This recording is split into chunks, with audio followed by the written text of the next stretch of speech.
Welcome to What the Fuck Are You Reading? Yay! Yeah. I don't know what episode this is.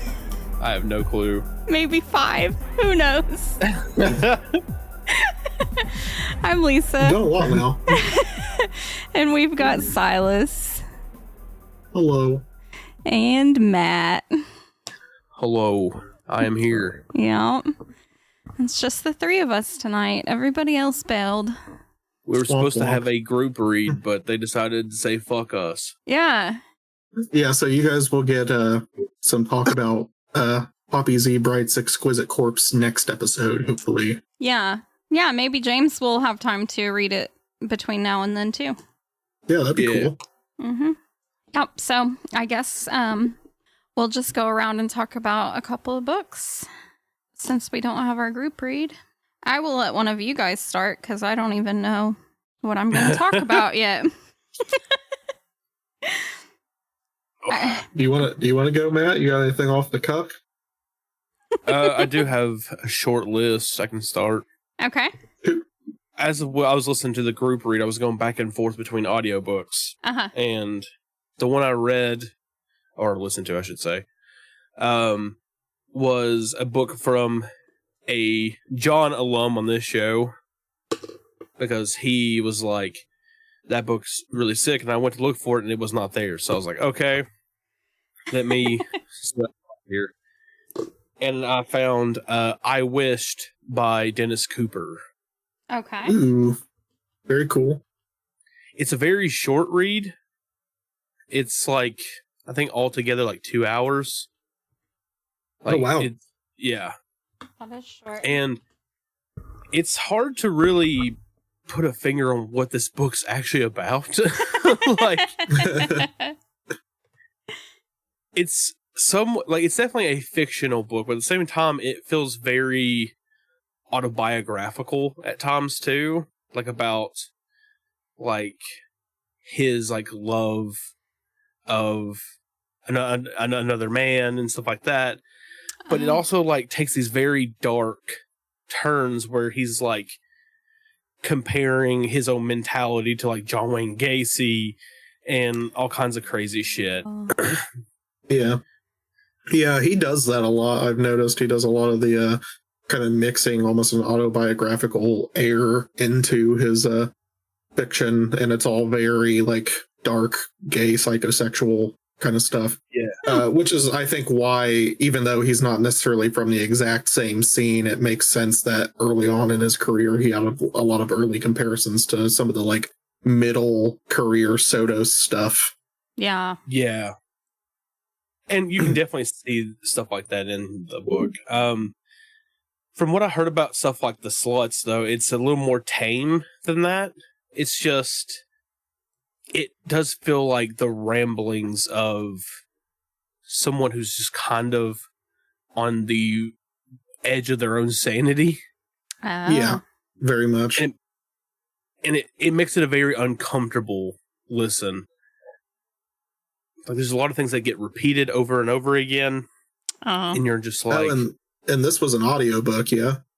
Yeah. Who narrated it? Was it Cooper? I don't think it was. Hang on, let me see if I can hold that up. Because unfortunately it was on Spotify. Womp womp. Oh, I didn't even realize there would be a fucking Dennis Cooper one on Spotify. I'll have to listen to that soon. Yeah, that's how I was too. I was like, oh shit, I didn't even know this would be on here. Come on, load. This fucking app's so dick. I know, it's so bad now. It's busted as hell on my end too. Oh, but yeah. Yeah, it seems like most of the time now it's like the most you can get out of like more outer limits kind of stuff I find is like kind of like Chuck Palahniuk, like the transgressional fiction sort of a thing of his ideal or whatever. But then the other than that, in terms of like harsher content, all I can find is like some kind of meh, like middle of the road, like splatterpunk most of the time. Mm. It was narrated by Daniel Henning, so okay. So it was not by him. Yeah, the book's really short, and I do recommend it. It is a very solid little read. It's just very...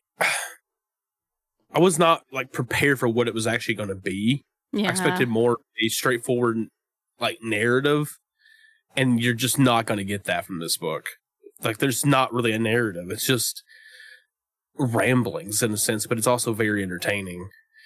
But I will say at the same time, I was listening to our group read, so it was like, I was a little more hooked into that one than this one. Yeah.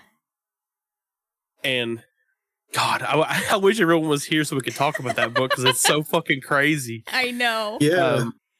Yeah, I was excited. I'll just let the audience know this time I really did enjoy it, so I'm excited to delve into it a little bit more. Me too.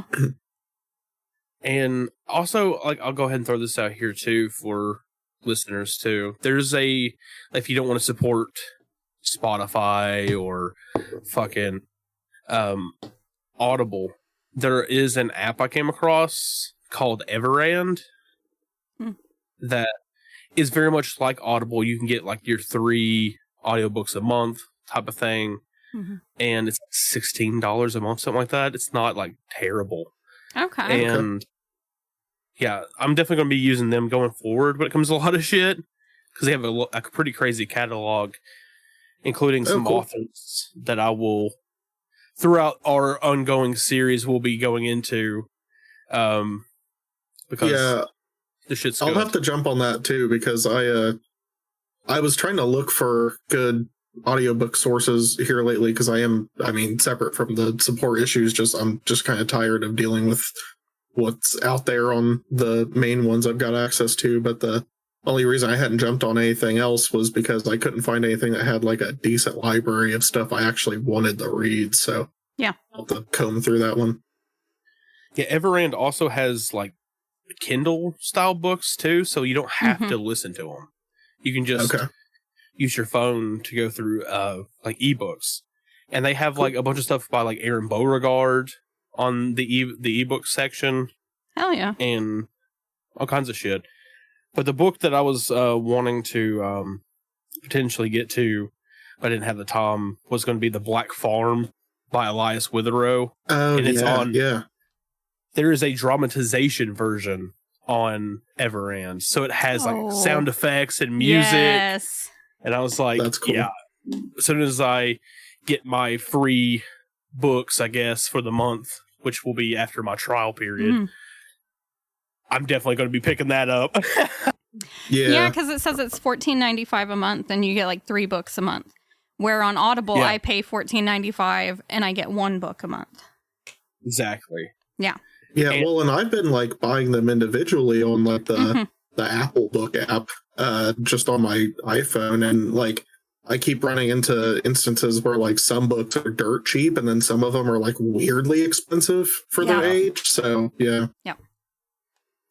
What's like the group read Exquisite Corpse, I did buy on Audible because that was the only place I could really find it. Me too. And I knew if I bought it, like this might sound terrible, but if I bought the physical copy in that amount of time, I probably wouldn't have been able to finish it. Yeah. Because I was using work to get through a lot of my stuff this time around. Yeah, like on almost all of my breaks at work, I was hammering through that. When I was working on stuff at home, I was listening to that, as well as some other books I'll get to later. But yeah, that's a long version of the short review I have for I Wished. It's good. I do recommend it. Okay. It's very, very short, so definitely give it a listen. Hell yeah. Well, I can pick it up. All right. Let's see. So I think I'll start with, I read a literary classic, one of the first instances of like bizarre fiction, bizarro horror kind of stuff. This was actually a book that really, really inspired H.P. Lovecraft in his writing. It's The King in Yellow by Robert W. Chambers. I got this cool new edition from Pushkin Press, who has been putting out a lot of like really old school horror and really cheap, really cool little new editions with pretty solid cover art on all of them. So I definitely recommend checking out Pushkin. It's even got like yellow rimmed pages, which is very cool. Yeah. Because in the play, the pages are supposed to actually be yellow. But yeah. So this is from 1895. Oh, wow. And it's kind of like one of the first instances of like arcane or like eldritch horror in the Lovecraftian sense, like pre-Lovecraft. Yeah, so the story is about a book. It is a play called The King in Yellow. Okay. And nobody knows where it came from, but it just kind of showed up one day and started to show up all around the world. Oh. And it causes the reader to go insane. Oh. If they read too far into it. It seems to have some sort of arcane evil properties to it, and it has been, I guess, responsible for a bunch of huge events like sieges and fallen kingdoms and all kinds of things like that over the years, and vying for power from like dictators and things. But that it's also been responsible for people just going insane and getting locked up in asylums or committing multiple murders and suicides, or, you know, that sort of a thing. It's just this cursed book that apparently makes people go fucking insane. And we get the first half of the book, which is all stories of people dealing directly or indirectly with the book.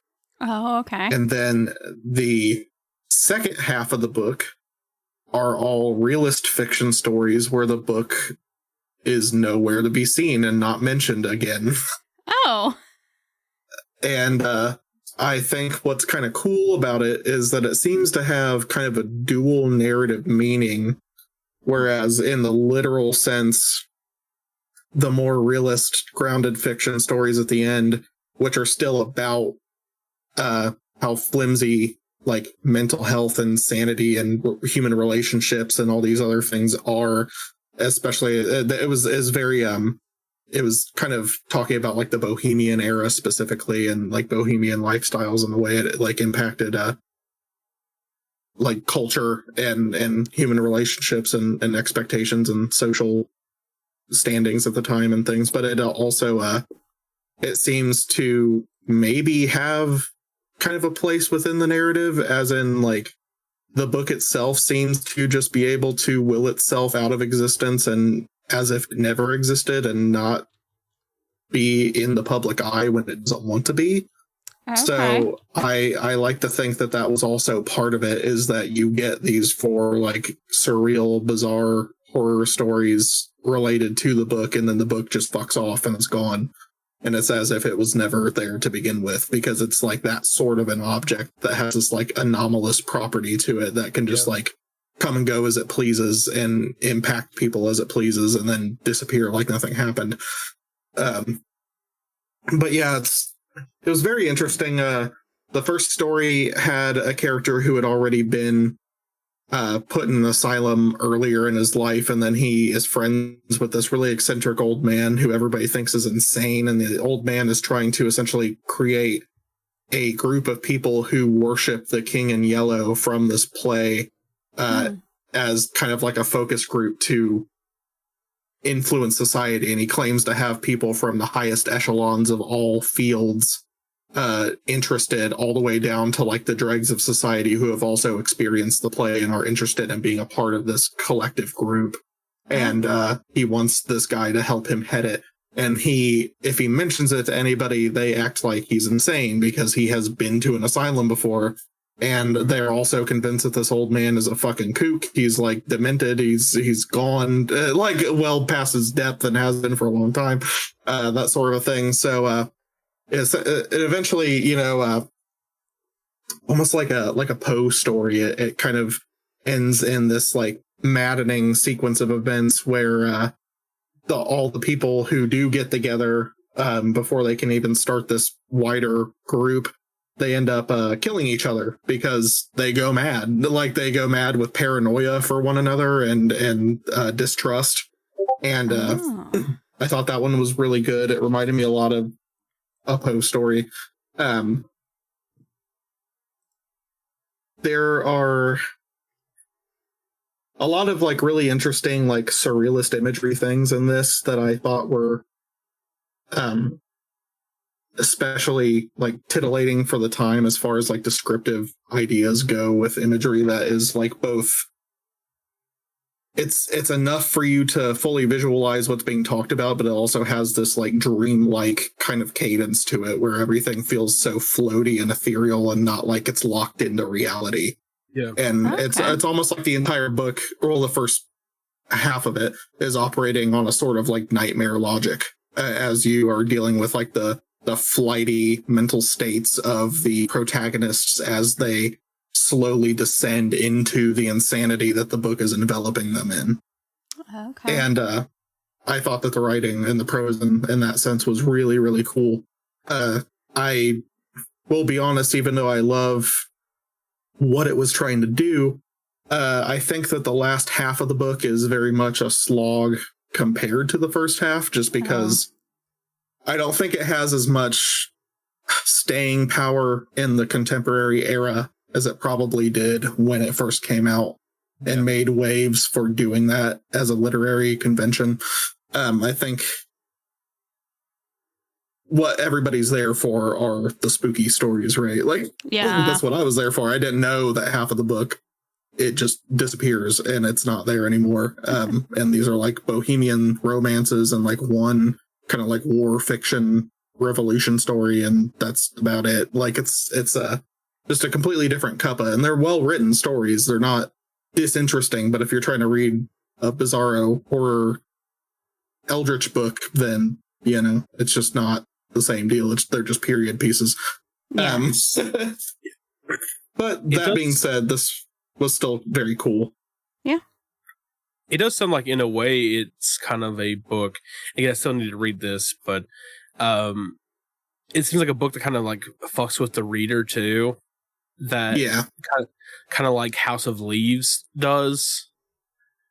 It almost feels like something that would have been trying to go for that sort of a feeling at the time, like one of the first things to try and have that sort of like a meta narrative sewn into itself. Yeah, I think it's really cool. I've been meaning to check that one out. So when you pulled that out, I was like, oh shit, this is like a fucking heavy hitter of the era. Yeah. Yeah, now that I kind of know what I'm getting myself into with that one, I'll keep that in mind too. Because that's definitely one I've had on my list of like, oh, I need to read this for fucking forever. Because I've always heard about its reputation of being like one of the earliest like cosmic almost horror type books. So it's also it's extremely accessible. There are so many different publications of this floating around. You can get it for dirt cheap anywhere.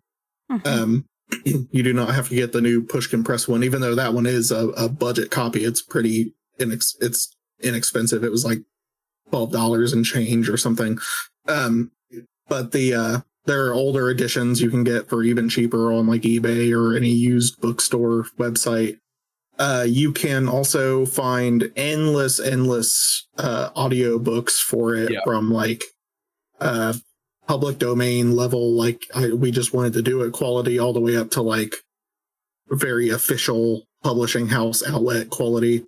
So however you want to check it out, if it sounds like something you want to check out, then it's not going to be hard to find for free. So I have Kobo Plus, and I searched for it on there, and there's like 5 or 6 different versions on there. Hell yeah. Oh, even more. I scrolled further. There's so many different versions. That's there's crazy. a whole ass audiobook on YouTube of this thing. Nice. And yeah, I think I found one that was like officially, it was like produced by like Bloody Disgusting or something. Oh, damn. And I thought that was pretty cool. Mhm. So yeah, maybe close to Halloween time, if you want it to be a little extra spooky or whatever, then check that out. Yeah. I'm sure they do some theatrics with it, like some music or something. Mhm. well, the reason why it definitely has that many like variations of it too is because that copyright. Like that book was Yeah. made Oh, yeah. a long ass time ago, so it's one of those Yeah. things where it's like with silent movies, for example, like not to get into movie talk too much, but like stuff like pre 1930 something is in public domain now. Mm. So, and each year it goes up a year because the copyright is just past its time. Oh, yeah. So Yeah. that explains why like anybody can do that book and it just be fun. Yeah, yeah. that's what I was thinking. I didn't look into it, but I figured it was probably something that had fallen into a public domain sort of situation as well. Yeah. But yeah, that's all I got for that one. Okay. About you, Lisa? Oh, man. All right. I know you read a lot. I did. I did, but I don't really want to talk about any of them. Fuck. I read 16 books. I don't really care to talk about any of them. Jesus. Are they that bad? No, I don't know. I read a lot, but it's like I also just wasn't really in the mood. Like there's so many books I wanted to read this month, and I would start them and realize like I'm just not in the mood for this, so I would stop because yeah. I want to be able to enjoy them. Gotcha. Exactly. I think I'm going to talk about where the hell did it go? I listened to one on Audible called Mad Love by Wendy Walker. And it wasn't listed as like a dramatization, but it basically is. Like it had all the sound effects, like there was like, opening doors and like it was like a full cast of people performing it. Oh, wow. The audio book part of it was actually really cool. The story was okay. So it's about a couple named Jen and Adam. And everyone thinks they're like the perfect couple. And then they're found shot in their bed. Shit. Adam's dead. Jen's in the hospital fighting for her life. 2 detectives are assigned to the case, Greta and Finn. And Greta has like a history with Jen's first husband, Eddie, who is dead. Oh. Jen married this Adam guy shortly after her husband's death, her first husband's death. She has 18-year-old twins from her first marriage.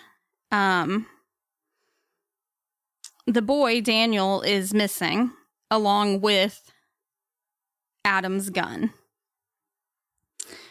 The girl, Piper, is the one that found the bodies.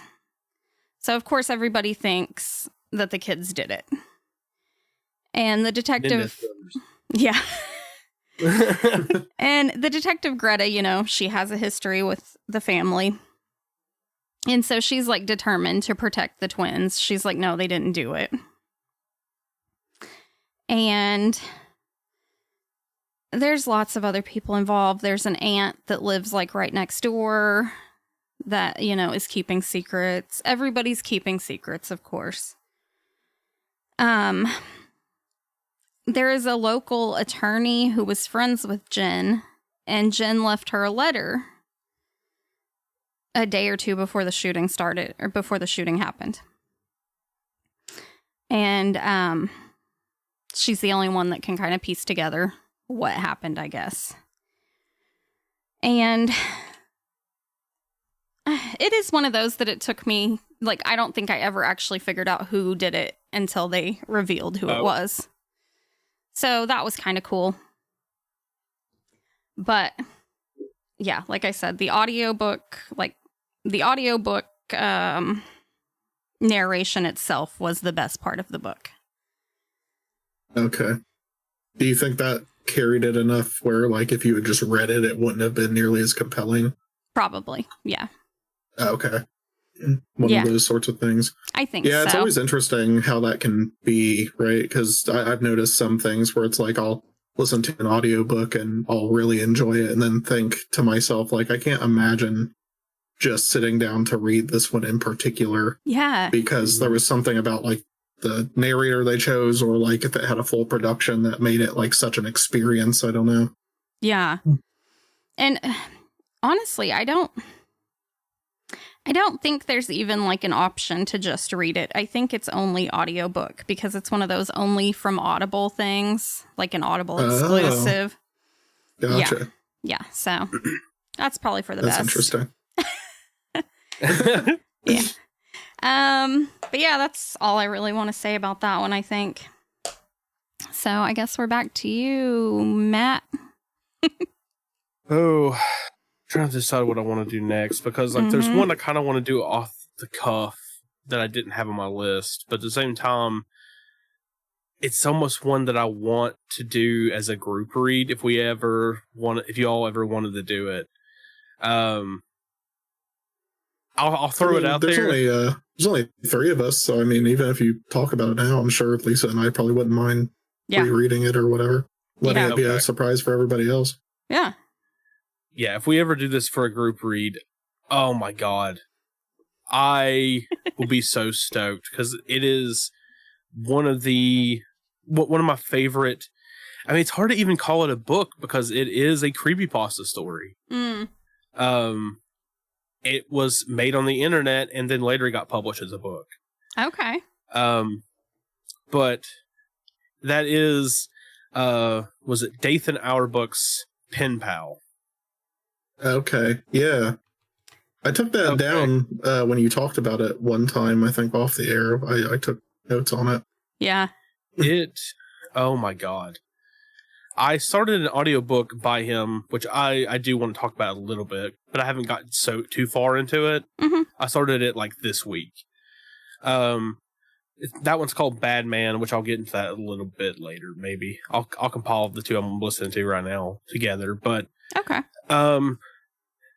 Yeah, Pen Pal is the story of a guy who in school, they do the Pen Pal program, where you're like, oh, let's, put this little envelope together and send it out. And he is the one who gets a weird letter back. Okay. And it's essentially, it shows Polaroids of him and his house. Damn. Yeah. And it escalates from there. And like, there's so much I don't want to spoil, because the end of that book had me staring at the wall. It's one of the most haunting books I have ever, I guess, listened to. I did listen to it. Yeah. It's so fucking good though. Like, the writing is so fucking scary. There's a whole section where, like, as it goes throughout his entire childhood to his, to modern day. Oh. And you start to realize this guy has been following him and stalking him his entire life. Oh, damn. From whenever he got those Pen Pal letters.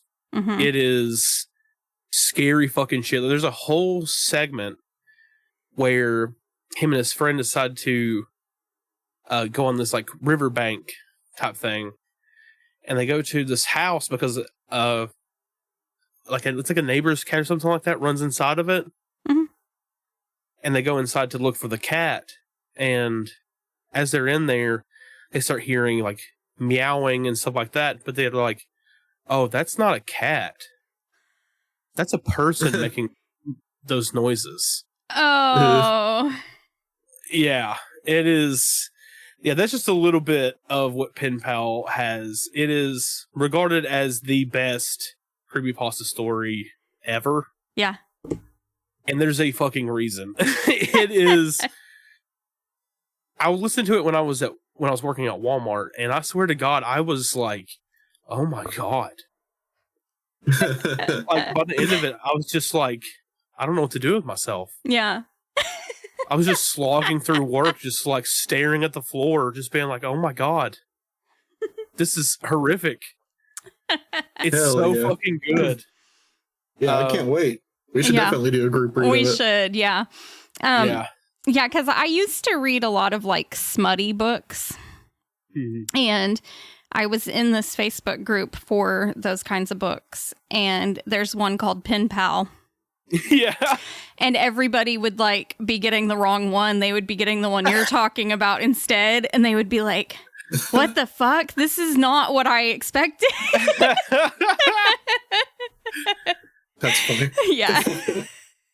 I actually... Yeah, I think when I searched after Matt talked about it, the first thing I saw was like a smutty book, and I was like, Yeah. oh. And it is one of my favorite Like- books still, the smutty one.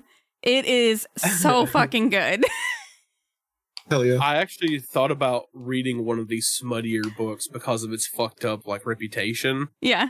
I'll bring it up because like I probably will read it eventually once I get the chance to. Mhm. But it's called Credence.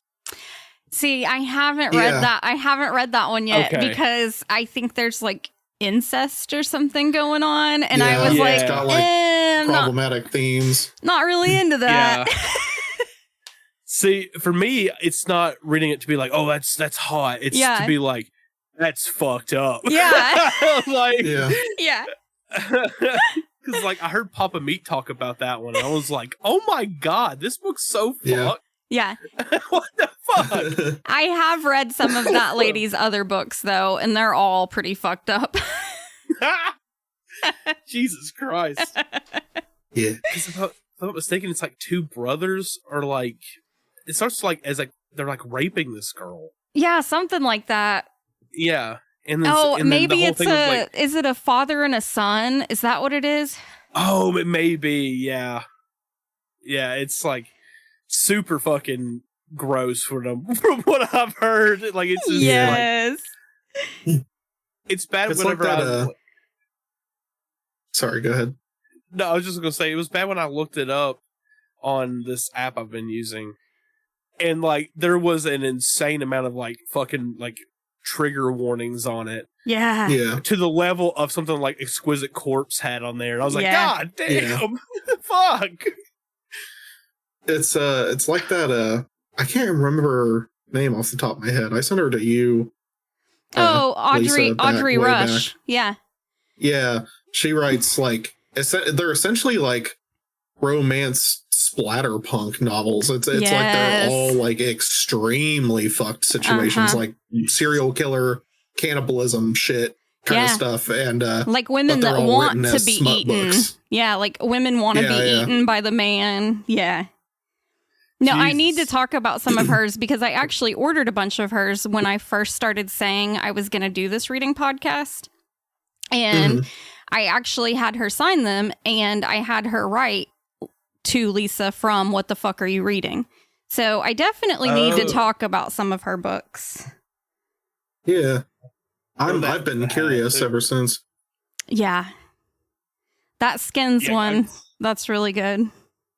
Yeah, we'll have to throw maybe one of her books into the old group read hat too. Yeah, I thought about it.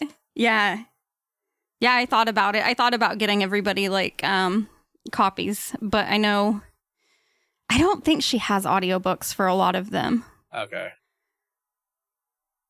I mean, I'll do my best to like hammer it out. Most of them are pretty short. That was probably not the best analogy for the books we were talking about, but you know.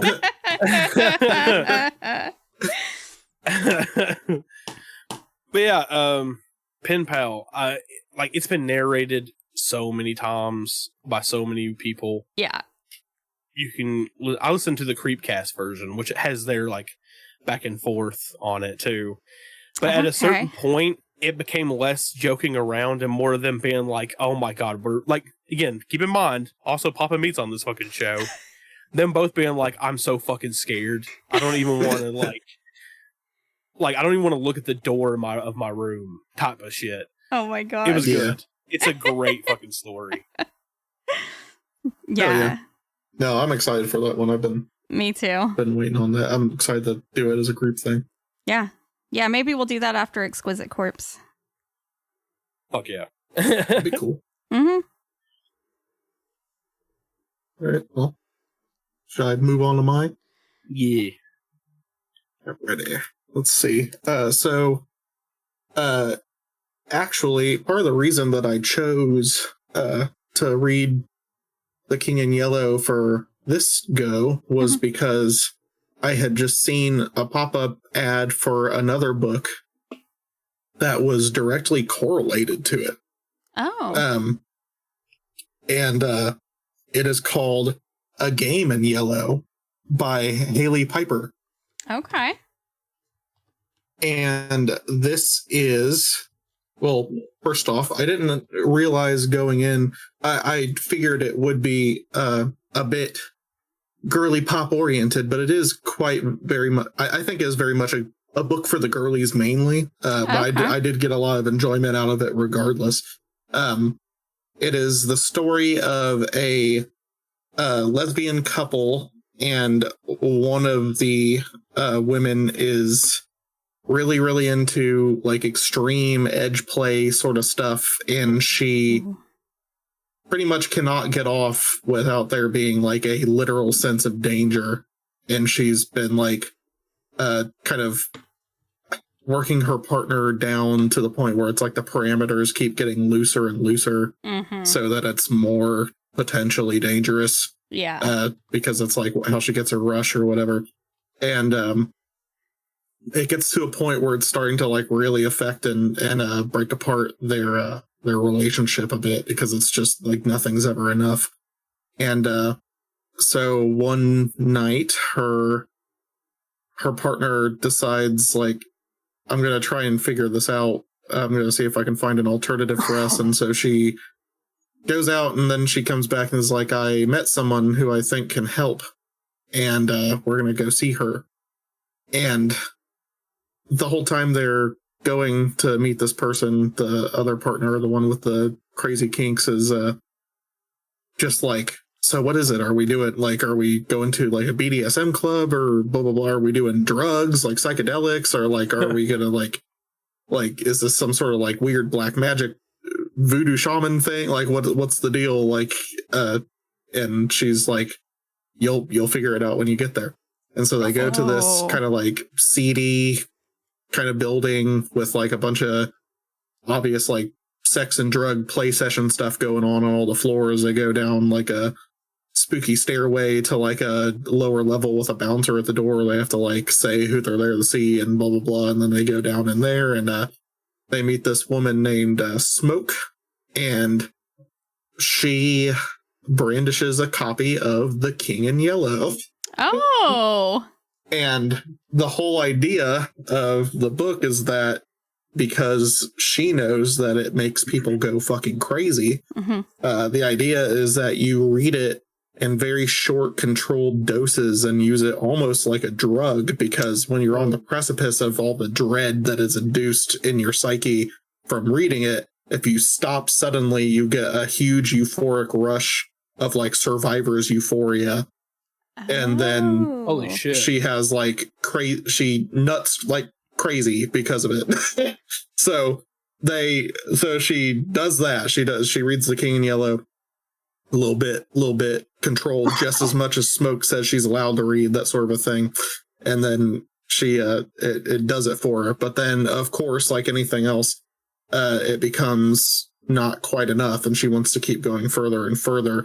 So they go back a few times for sessions with her, and then eventually she's like open to inviting Smoke to do kind of a polyamory thing with them and like play back at their place, so that it doesn't have to be this like organized like go out and be in this controlled environment, whatever kind of thing.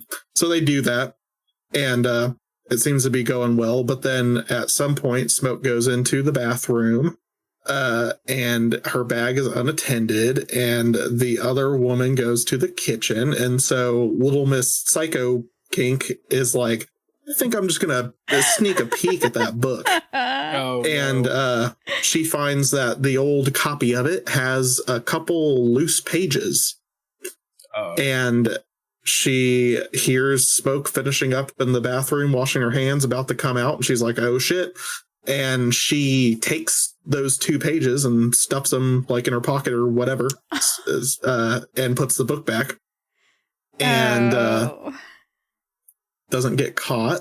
And then after that, when she finds alone time, she decides to read them herself. And then so she reads the 2 pages, and she has like a vivid, really fucked up, like waking nightmare sort of a sequence because of it, and realizes that she definitely did a bit too much. But after reading the 2 full pages, and apparently they were from like a section of the book that she was not supposed to read, because that's like a point of no return for a lot of people, where they start to like really fucking lose their minds, and it's like the first 2 pages of Act 2 or whatever.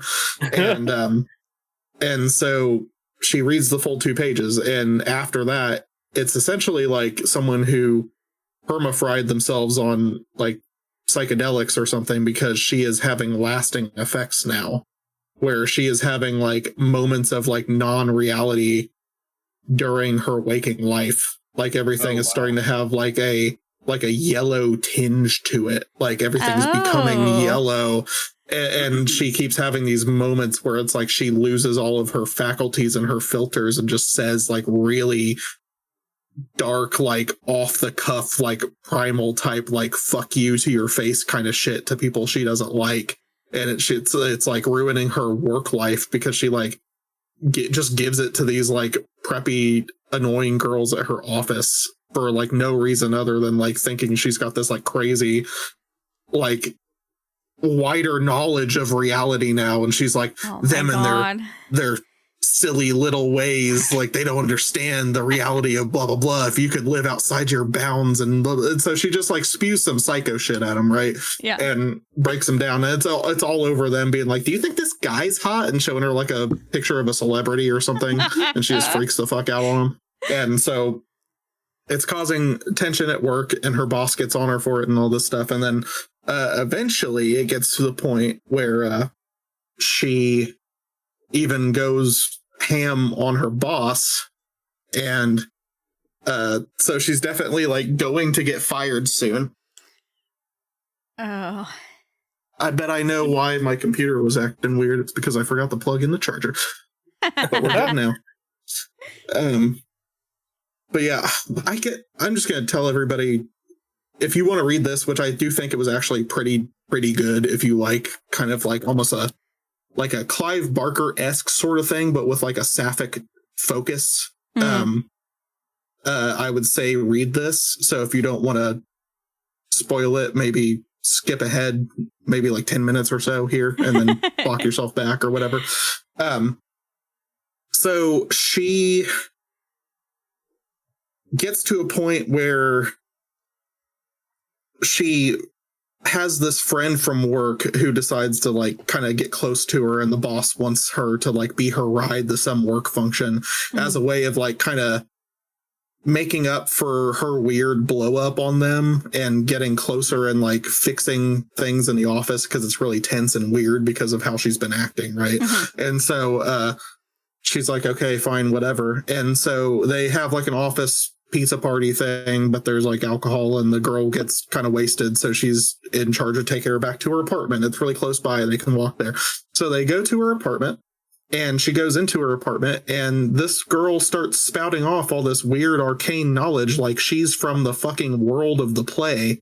And she's got like the sigil, like this special symbol that represents the King in Yellow, like on her fucking apartment wall. And like all this stuff in her apartment's full of like trash and detritus and all this shit, right? And she's just like, what the fuck this is this? This is crazy. I don't understand. And then she has like another waking nightmare, And every time she has these nightmares, whether she's like awake or asleep or whatever, but time starts to shift. She's losing hours and stuff during these sequences. She's at this place and it's like the Golden Masquerade or something. And everybody's wearing masks for anonymity, and she's being accosted and talked to by these characters who are like, just wait until the midnight hour where we can the hour of the unveiling, and then we can reveal our identities to you, and blah blah blah. So this is what she's experiencing every time she goes to the nightmare world. And so she comes back out of the nightmare world after telling them stuff about this coworker and like, how does she know, and blah blah blah, and having like a crash out over it. And she's out in the apartment hallway, and she like tries to knock on the door, and some old man answers the door, and the apartment is completely different. And the like sign that was the insignia for the King in Yellow that was like carved into her apartment is not there anymore, and everything's normal. And so she's like, okay, so the play can essentially disappear people from reality as if they were never there. Damn. So yeah, so this was like right before she goes off the deep end, because she realizes this shit is like ruining her life and like destroying reality around her, right? So then that's when she like goes off on her boss, and then she's getting all psycho and agitated and crazy. So she decides she's going to let her coworkers stumble upon and read pages from the book just to see what will happen. So she takes the pages she has and she just puts them in the break room and leaves. Oh my god. The pages have also, every time she pulls them out to read them, they have been duplicating. So there are more sections of the book than she had prior. Oh shit. It's like manifesting. It's manifesting itself. It's like regenerating. Wow. Its own like new copy. Wow. And she continues to read the new content and continues to get deeper into madness. So she leaves the pages. Then she, back in home life, the throuple situation is coming to a head. It's getting real weird. Everybody's agitated with each other because she's a fucking unhinged psycho, and now there's this new party involved in the whole thing. They kind of have like a big reveal thing where Smoke realizes that she stole from her. She stole pages. And the way she realizes that she stole pages is because she sees on the news that a bunch of psycho shit starts happening around the city. Oh, wow. Because her coworkers have gone fucking insane, and her boss murders a little old woman, stabbing her to death with a big shard of glass on some subway tracks, and then stands there like, I have to get to the other world. I have to get to the other world, and lets a train run her down. Oh my god. Wow. And so she murder-suicides, screaming to this crowd, like, I have to get to the other world. I have to get to, like, name the city from the play or whatever. And then lets herself get hit by a fucking train in front of a bunch of people. And so they're like, yeah, so how did that happen, homegirl? And she's like, I stole some pages from you. Yeah. And so they realize, like, oh, she's really off her fucking rocker, because she's like willing to do all this awful shit. Like, she just ruined lives just out of like petty spite because her boss made her angry or whatever. Like, she's lost it. She's lost in the fucking sauce. And she goes into another nightmare sequence, and this time it is like the unmasking hour at the like Golden Masquerade or whatever. So everybody reveals their identities to her, and there's this long surreal sequence of her getting brought deeper into like the lore of, I think it's called Carcosa, the city in the play. And she meets the King in Yellow, and he like speaks to her, and then eventually this sequence is really surreal, and it's very long. It's like 30 minutes of spoken audio. She eventually, it's like the city itself, not just the king, but the entire city as an entity embodies her, and it turns her into its mask. And so she comes back to reality, masking in front of the other two who think she's finally snapped out of it and she's cool now because she's acting super normal. Yeah. But her entire inner monologue, it's as if she is the entire collective entity of this fictional city speaking for itself. And so she goes to the bathroom and she looks outside, and the city is like, oh, I could escape into this world and I could build monuments to the King in Yellow in this world and build the city out further and take over this reality. And so she seppukus herself in the bathroom. Oh my God. She cuts herself up the middle, the fucking vivisect disembowels herself.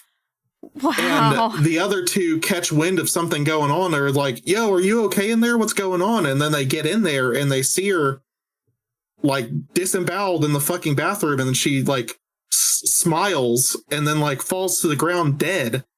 And for them, everything is normal. So you find out that yet again, it was just like the madness of the book. It wasn't real. It wasn't like she unleashed this power into the world, this magic or whatever.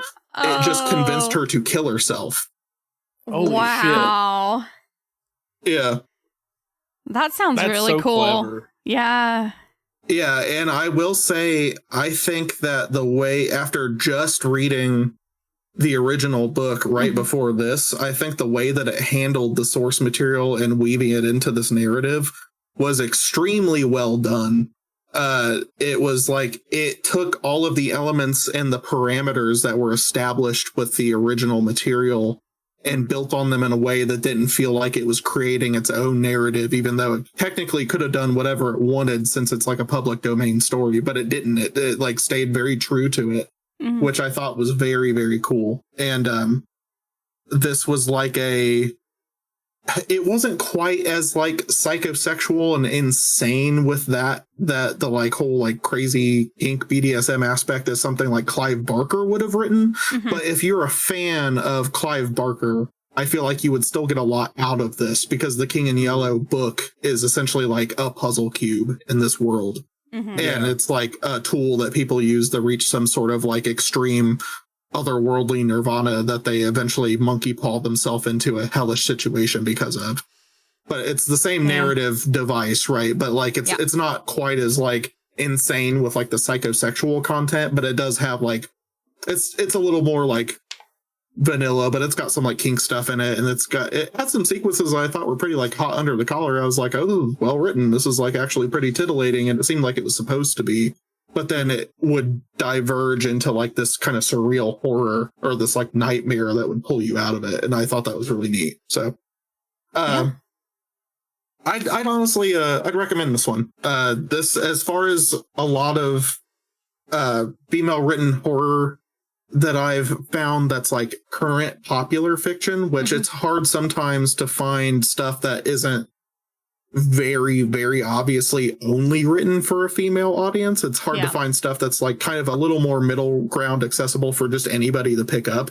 But this one, I thought, despite the sapphic content and that it's all about lesbians, the entire thing, it didn't feel so overtly in that range that it seemed like you wouldn't get enjoyment out of it if you were any other flavor of person picking it up. It was still like pretty middle of the road for the most part with how it was written. It just seemed like it had a little bit more of a bent toward that direction, but it wasn't nearly as egregious as some other stuff I picked up. Like, I've tried to read slasher books and had to go through 2 chapters of Homegirl talking about her like cupcake blog before we get to anything that matters or is scary. Like, so it's not that kind of book.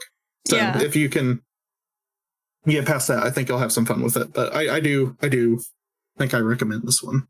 Okay. I have, as soon as you started your review, I had a joke in my head and I can't get it out. Okay. Imagine getting cucked by an eldritch horror book. That fucking yeah, that's fucking grim. Yeah.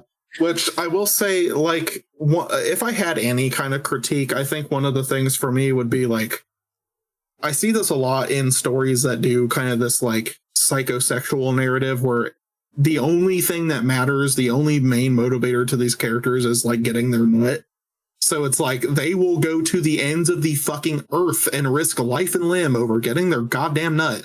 And so there are sequences in this where sometimes they're having like petty quarrel drama with the triplet before they know that like their shit's really hitting the fan out in the real world because of what's going on. And I'm like, is this what we're concerned about right now? Is this really like top of the list or whatever? But then I also have to remember that everybody is sort of kind of under the influence of this like air of madness that is enveloping them, because the other two are sort of succumbing to it a little bit as well. Okay.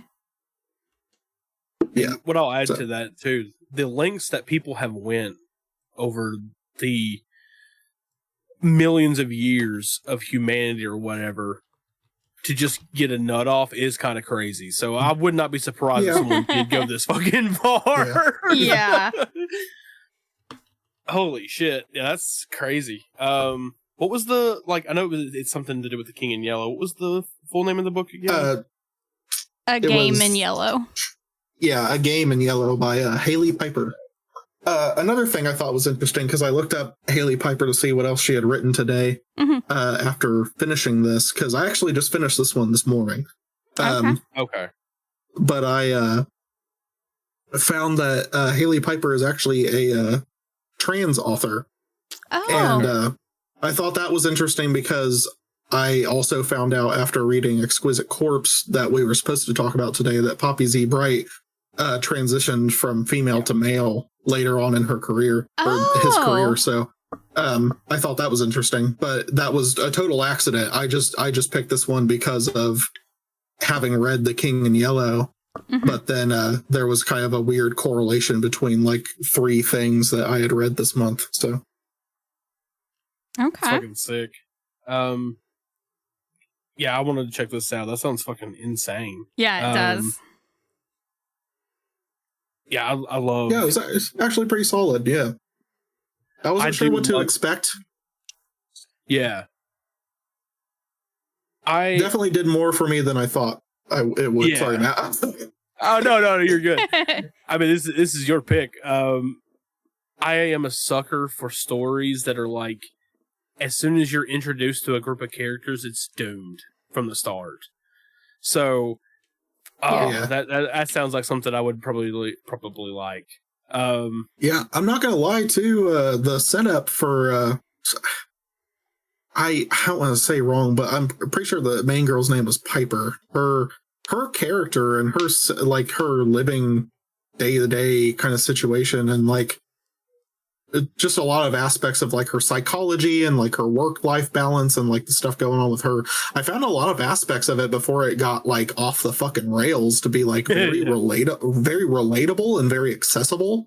And I thought that was really interesting because it actually got me really hooked very early on in the book. And I actually did relate to and like care about her as a character before she started doing like crazy shit.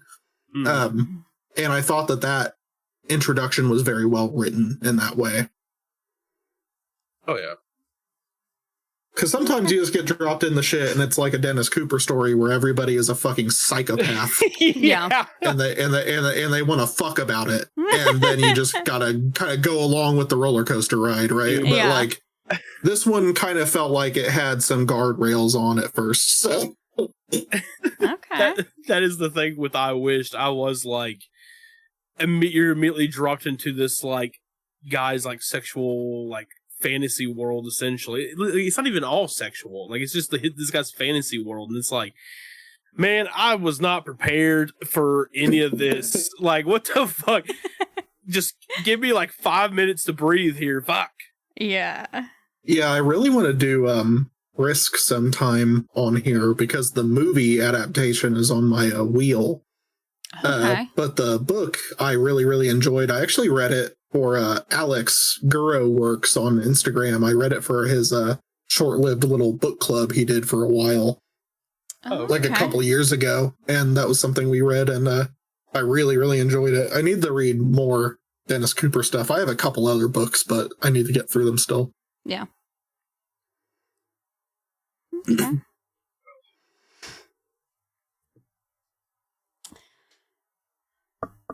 What about you, Lisa?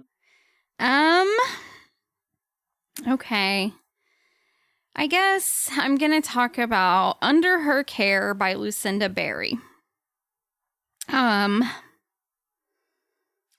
This book. So it's like a small town. And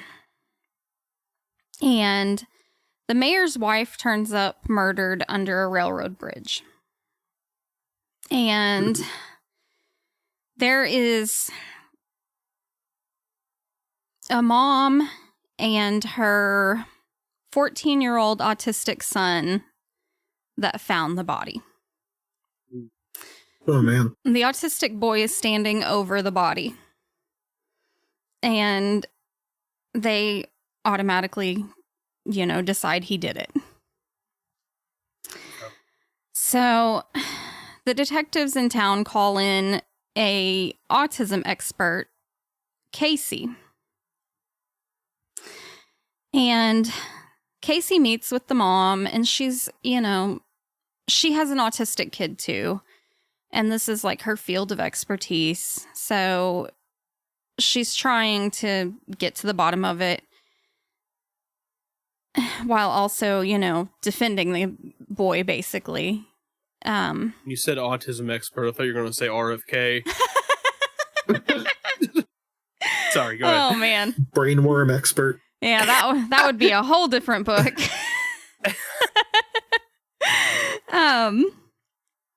But yeah, so Casey's trying to get close to the mom, Genevieve, and be able to talk to the boy, Mason.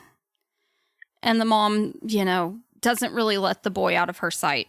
Like, she's always there. He's never away from her. And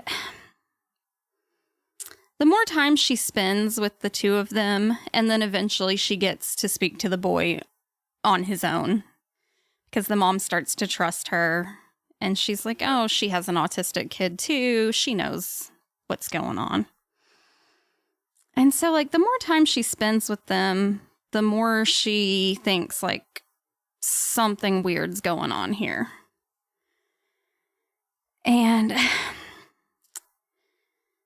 the mom also has, like, a 19-year-old daughter that's away at college. And so Casey goes to talk to her.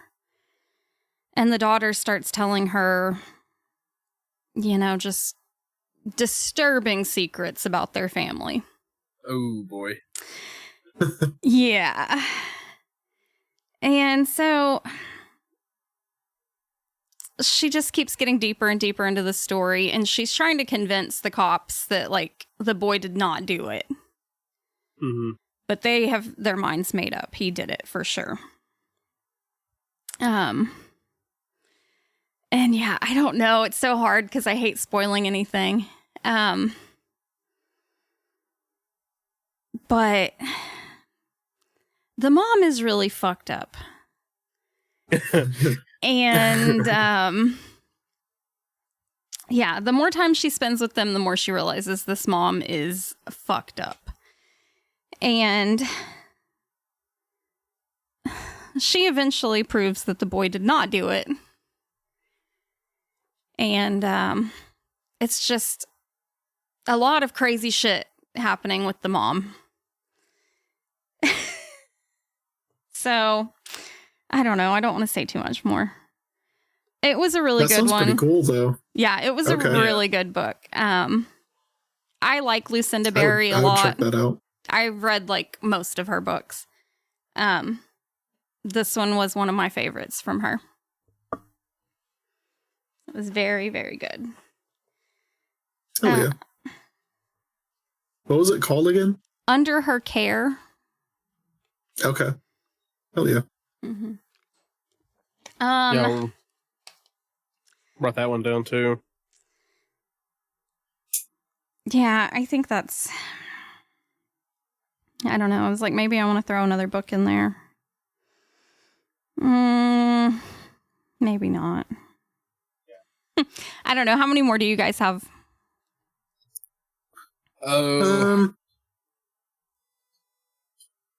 Check. I think I've only got 2 more this time. Okay. Well, one of them is like I read a comic mini series. It was like 6 issues, but there was nothing. So Okay. I've got 2 separate entries though. Okay. Yeah. Yeah, I have 2 entries too. Okay, cool. I'll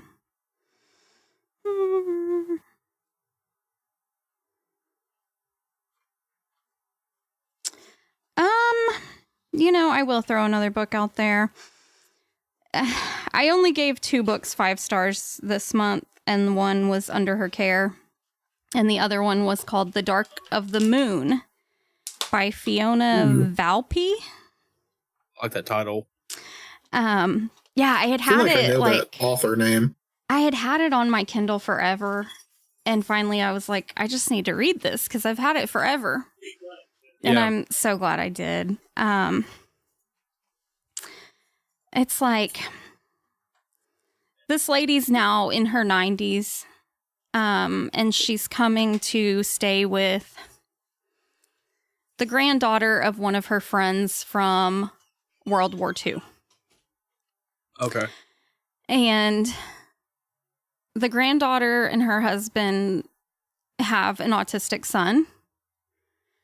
And they've invited her to come stay so that the granddaughter can write her story, because she's an author. And so she's telling her the story about World War II when she started as a pilot. And she fell in love with one of her instructors. And she gets moved to being a code breaker. So super secretive. The guy she's in love with gets moved on to his own super secret mission. They can't really tell each other anything. And soon she finds out she has to go on a secret mission. It takes place in Britain. And so she has to go from Britain to Italy on a secret mission. And she realizes that her boyfriend is one of the people flying these planes. Okay. And she's like, that's why he has to be so secretive about it. And that's another one I don't want to spoil, but it's so hard. So she ends up in a plane crash as she's going to her secret mission. And she gets really badly hurt. And her boyfriend is the one that ends up flying her back to Britain. They end up married and have a kid, 2 kids maybe. They have a couple of kids, I think. And then he disappears. Oh, shit, okay. And so she has spent her whole life basically searching for him after the war was over. She's checked all the concentration camps. She's checked all the military graves she can find. And she just can't find him. And the autistic son gets really involved in her story, really interested in it, and really wants to be like her and help her find her husband. Okay. And in the end, he does end up helping her find the husband, even though he's not alive anymore. Oh. Yeah. Uh-oh. Yeah. Yeah. And it's just, there's so much about the concentration camps and what was happening to people in that time. And it was such a heartbreaking story, really. But so fucking good. So. Yeah. That sounds really interesting. Yeah, it really was. I don't know why I put off reading it for so long. I mean, it's like me, God, I'm gonna sound like such a fucking, douche for this, but there's a book in the true crime genre that is regarded as like the best that I still have yet to read. Yeah. And I have in the past been like, oh yeah, I've read that. But I have not. In Cold Blood by Truman Capote. Man, I read that when I was way too young, and I want to reread it. Yeah. Yeah, that I do know okay. this. I used to do that all the time with like coworkers when it came to like the height of like the Marvel movie craze, because I didn't want to tell them what I was actually watching. Be like, oh yeah, I saw the new Avengers. Yeah, I'm normal, dude. I ain't gonna lie to you. That I did put that kind of like facade on at first at work. Yeah. But my coworkers are just as fucking crazy, if not crazier than myself. Well, that's cool. One of them, like, cause like I, like outside of our little circle and stuff like that, I don't talk about like true crime stuff to like just random fucking people. Yeah. But she was watching something about. Do you know about the toy box killer? Dude, she was watching this fucking thing about the guy who killed those kids in is it Ohio or Iowa? I can't remember. That school or like college or campus or whatever. Like he went and like killed a bunch of people. Okay. And she was watching something about that, and I was like, it's like, oh, you're watching just like true crime stuff, and she was like, yeah, and it has been her regaling me with the shit she's watching while waiting for calls, as well as me being like, oh, this story's fucking crazy. You gotta check this out. It's insane. Well, that's cool. That is cool. That's cool to have a buddy for that. Yeah. Yeah.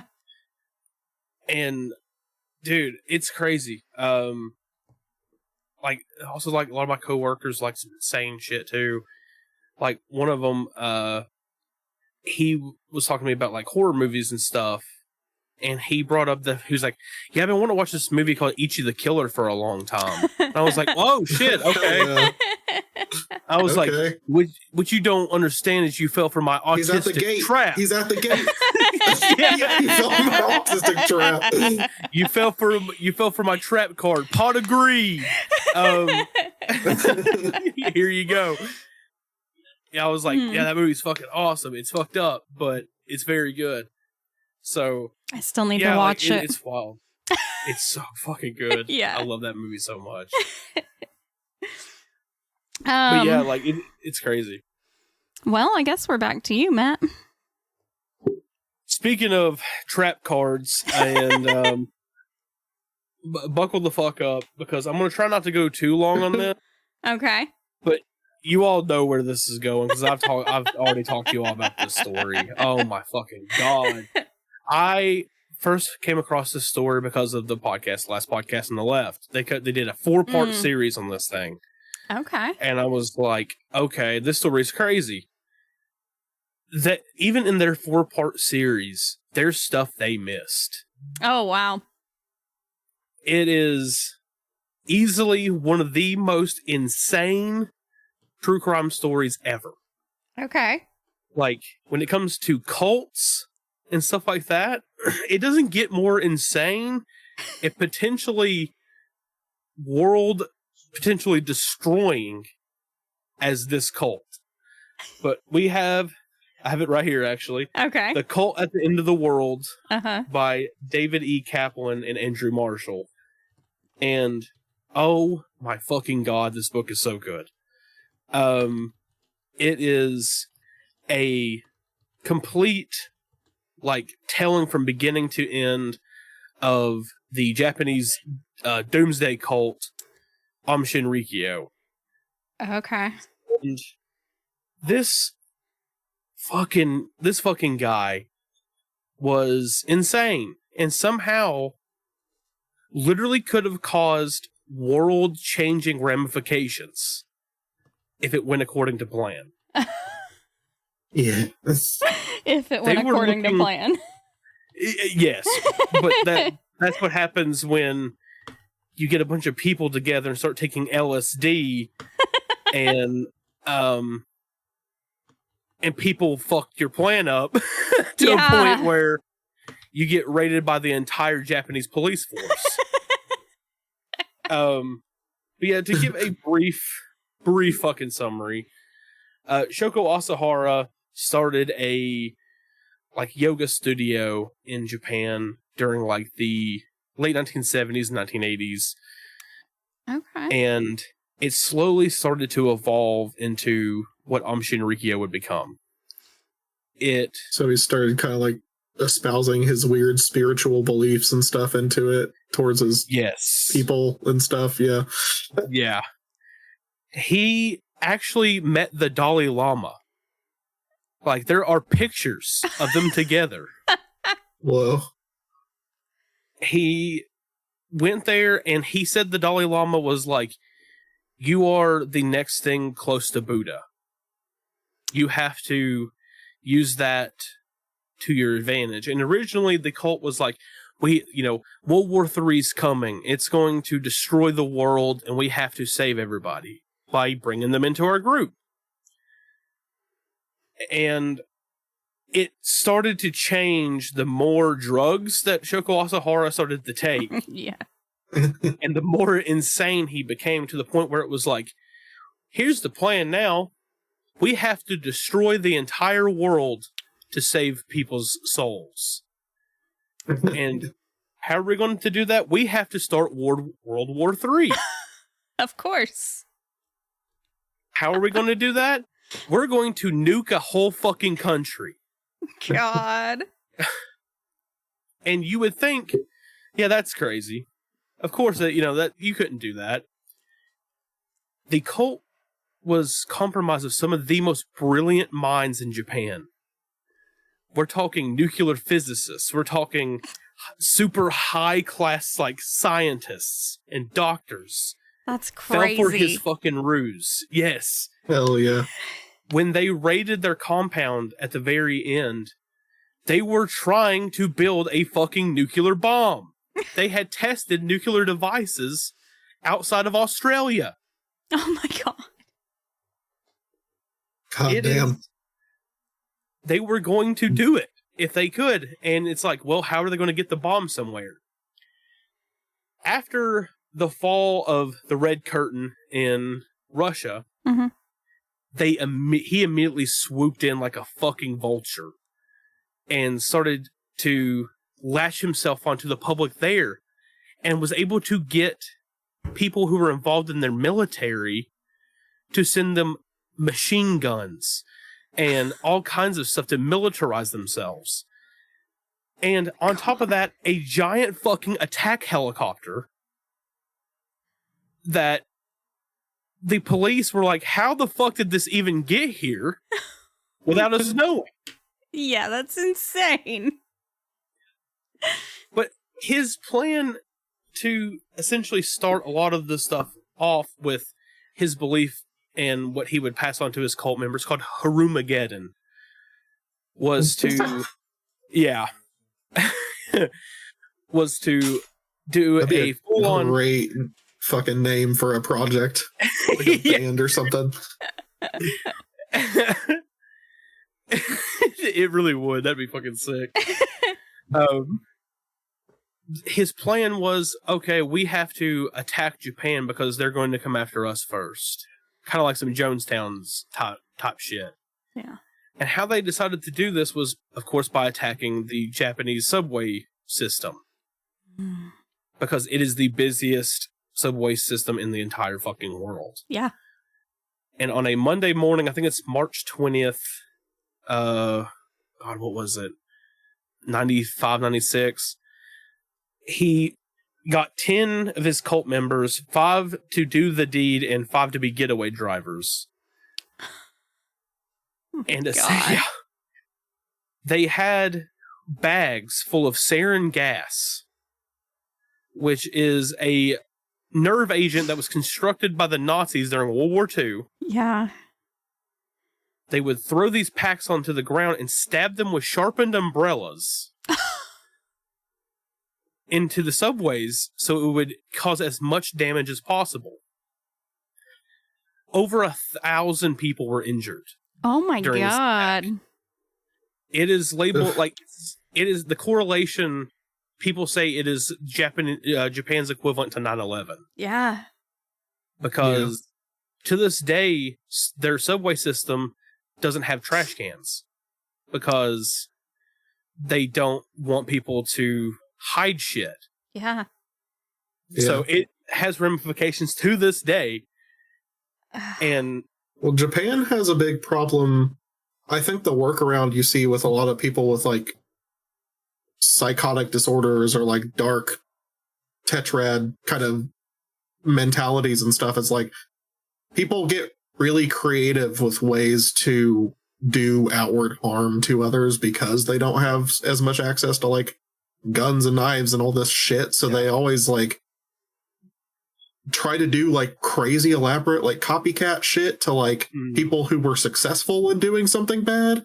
So like I'm not surprised that they would do that because somebody else would definitely try to stage a gas attack. Like like, but there was an attack previously to that one that was also successful. Oh my god. Ugh. They used sarin gas as an aerosol spray. They went through an entire city strip, and it went into people's houses and shit. Oh my god. That killed like 7 people. The actual gas attack itself killed like 14 or 15 people. Again, that's because it was horrifically botched. Because one of the members of the cult, when he stabbed the pack, it would not burst. Oh my god. Because the umbrella, I guess, wasn't sharpened enough. One of them, the gas exploded into his own face. Good. So, yeah. It did not go according to plan, probably because they were also only allowed to eat a diet of boiled vegetables. Yeah. They were... There's so much. Just drugs and boiled vegetables. Yeah. Like, I'll be honest, because, like, I want to do something with this story eventually. And I want it to be one of the more definitive things on the internet about this story. Yeah. So I have this book that's going to be my timeline book. I have another one back here, and I have another one coming that I'm going to cross-reference with each other with more modern sources too, to get the full fucking story, and eventually try to do something with this. I already started writing on it. I'm 5 pages deep, and I haven't even got to anything yet. Yeah. Hell yeah. And it is going to be, like, it is it's insane. I don't understand how this even happened. Yeah. Like, it's fucking crazy. Yeah. But yeah, like, I'm like 50 pages deep into this thing already while taking, notes and stuff like that. Mm-hmm. And there's already been like close to 13 deaths associated with the cult. So they murdered a reporter and his entire family. Holy shit. Yeah.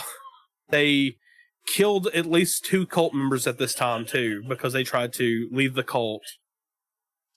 And there's just so much to unpack. There was a Russian sect. They're still active today. There's 2 off branches of this cult today. Yeah. Because they split. There's Aleph and there is Ring of Light. Aleph has been investigated as recent as a couple of years ago for criminal activity. When Shoko Asahara was eventually executed by the Japanese government, as soon as that happened, within a couple of days, a big thing, because they don't execute many people. Like, that's crazy. You have to do something fucked up for them to execute you in Japan. Yeah. And he, like, as soon as he was hung, by the way, they said, fuck you, dude. No lethal injection, nothing. We're just going to hang you by a rope. One of his cult members took is either a van or it's like some kind of car and drove it into a bunch of people, killing them as a response to that. So they are still being investigated. a couple of members got arrested within the last 2 years for fucking tax fraud. Oh my God. They're still active. Yeah. It's crazy. But Ugh. anyway, the actual book itself is very well written, and it's by two English speaking writers, of course. Mm-hmm. I'm not sure if they're from America or UK. One might be both for both of them. But they spent a lot of time talking with people involving the entire situation and the whole story. Unfortunately, the book itself is kind of expensive nowadays. I was able to get it a couple years back, and I've put off reading it for a long time. And I was like, oh, you know what? I'm going to read it just because I can. And I fucked up because I've already started a new project off of it. So, but yeah, that's the cult at the end of the world. It's, again, I'm not even done with it yet, but I highly recommend it. Yeah. I do think you can read it on the Internet Archive, I think. Okay. You can do their rent a book thing. Mm-hmm. I think you can read it there. Okay. It's very good. Nice. Cool. Well, once you finish your project, and you have all that in your brain and have all the pieces that you've collected, make sure to save lots of audio and video, and then we should make a fucking Power Electronics or Death Industrial album about it called Harumageddon. Harumageddon, dude, that'd be sick. Oh my God. Save images and audio and stuff, and then we could come up with something pretty crazy off of it. But that's something I even forgot. He made an album. Oh my Shoko God. Asahara made an album. Yeah. Mm-hmm. Of course. I forgot about that. And it is, as you would imagine, fucking terrible. Yeah, I keep it on the shelf right next to my Charles Manson. What is it with cult leaders and making music? That's what I was gonna say. Because there's a Shoko Asahara album. There is a Jonestown album. Mm-hmm. Yeah. Charles Manson wrote stuff, and there was the Source family, and they made music the entire fucking time. What the fuck? I'm done rambling. It's a good recruitment method. For real. Except for the lyrics to one of Shoko's songs, I swear to God, is just, when you translate it, is just Guru Guru Asahara. That's the entire, that's just the lyrics. That's it. Oh, man. Fuck. Crazy shit. All right. Well, I guess you're up again, Silas. All right. Well, this one was one that I was excited to talk about with Bones here, but I'll just have him listen back to the episode. Yeah. Because while he and Brianna were on vacation hanging out with Chloe and I here at my place, I got to show him one of my favorite couch co-op video games. We played through all of a game called Kane and Lynch 2 Dog Days. Okay. And it is kind of the bastard underdog IP for the same company that created the Hitman franchise, which is their cash cow baby. But at some point they tried to make a new thing, and the first game was pretty much like an unfinished buggy mess. It's still playable and I still like it, but it's got a lot of issues. The second game is a lot more polished of a product, and I think it is tonally and visually one of my favorite undersung kind of third person shooter kind of games. It's just got a really cool gritty caught on camera crime kind of vibe to it. You're just two dudes as career criminals trying to get out of a super shitty awful situation that keeps spiraling more and more out of control. Mm-hmm. And just getting increasingly they're just up shit's creek without a paddle, and then it just keeps getting worse. And that's how all of these characters' misadventures go. They're supposed to be two highly fucked up, like dysfunctional, like career criminals that always find themselves in the belly of the beast no matter what, because every plan they have always goes askew. So I only recently found out that there had been a mini-series comic run created as kind of a promo material for the second game between 1 and 2. And it was only 6 issues. It was originally being put out by a company called Wildstorm. The last 2 issues actually got picked up by DC somehow. I'm not sure how that happened because it was only ever supposed to be 6 issues, so I don't know why DC picked up the last 2. I don't know if there was some sort of corporate merger or they bought out Wildstorm or what happened, but either way, I have all 6 of the comics, and 4 of them are from a company called Wildstorm, and 2 of them are from DC. Okay. And I noticed a marked quality drop once they switched to DC. Oh, which is super funny. Not in the content, but just the printing itself, like the materials, because the comics themselves, the first 4 are on like a nice, very weighty, like almost cardstocky kind of a cover, and they're really easy to handle without feeling like you're going to do any kind of damage to them. Yeah. The 2 DC ones are flimsy as fuck, just like a standard issue. But they're pretty cool. They have some pretty cool covers. I don't know if the light's going to adjust well for this, but they have covers by the first 3 are by Ben Templesmith, who is one of my favorite comic book artists. So I thought that was really cool. He doesn't have anything to do with the interior art, but they picked him up for 3 of the covers, so that was pretty neat. That's sick. Yeah, that is cool looking. Yeah. But yeah, ooh, yeah.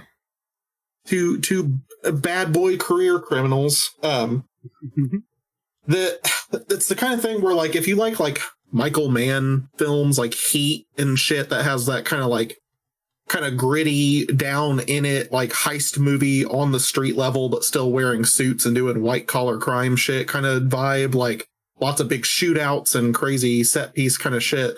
It's like that sort of a vibe. That's like the main inspiration point for these. Okay. But there was a different comic book artist that did the covers for the last 3, but they were also pretty cool. Yeah. Okay, yeah. Yeah. Yeah, I'll probably drag these out and show them to Bones at some point again.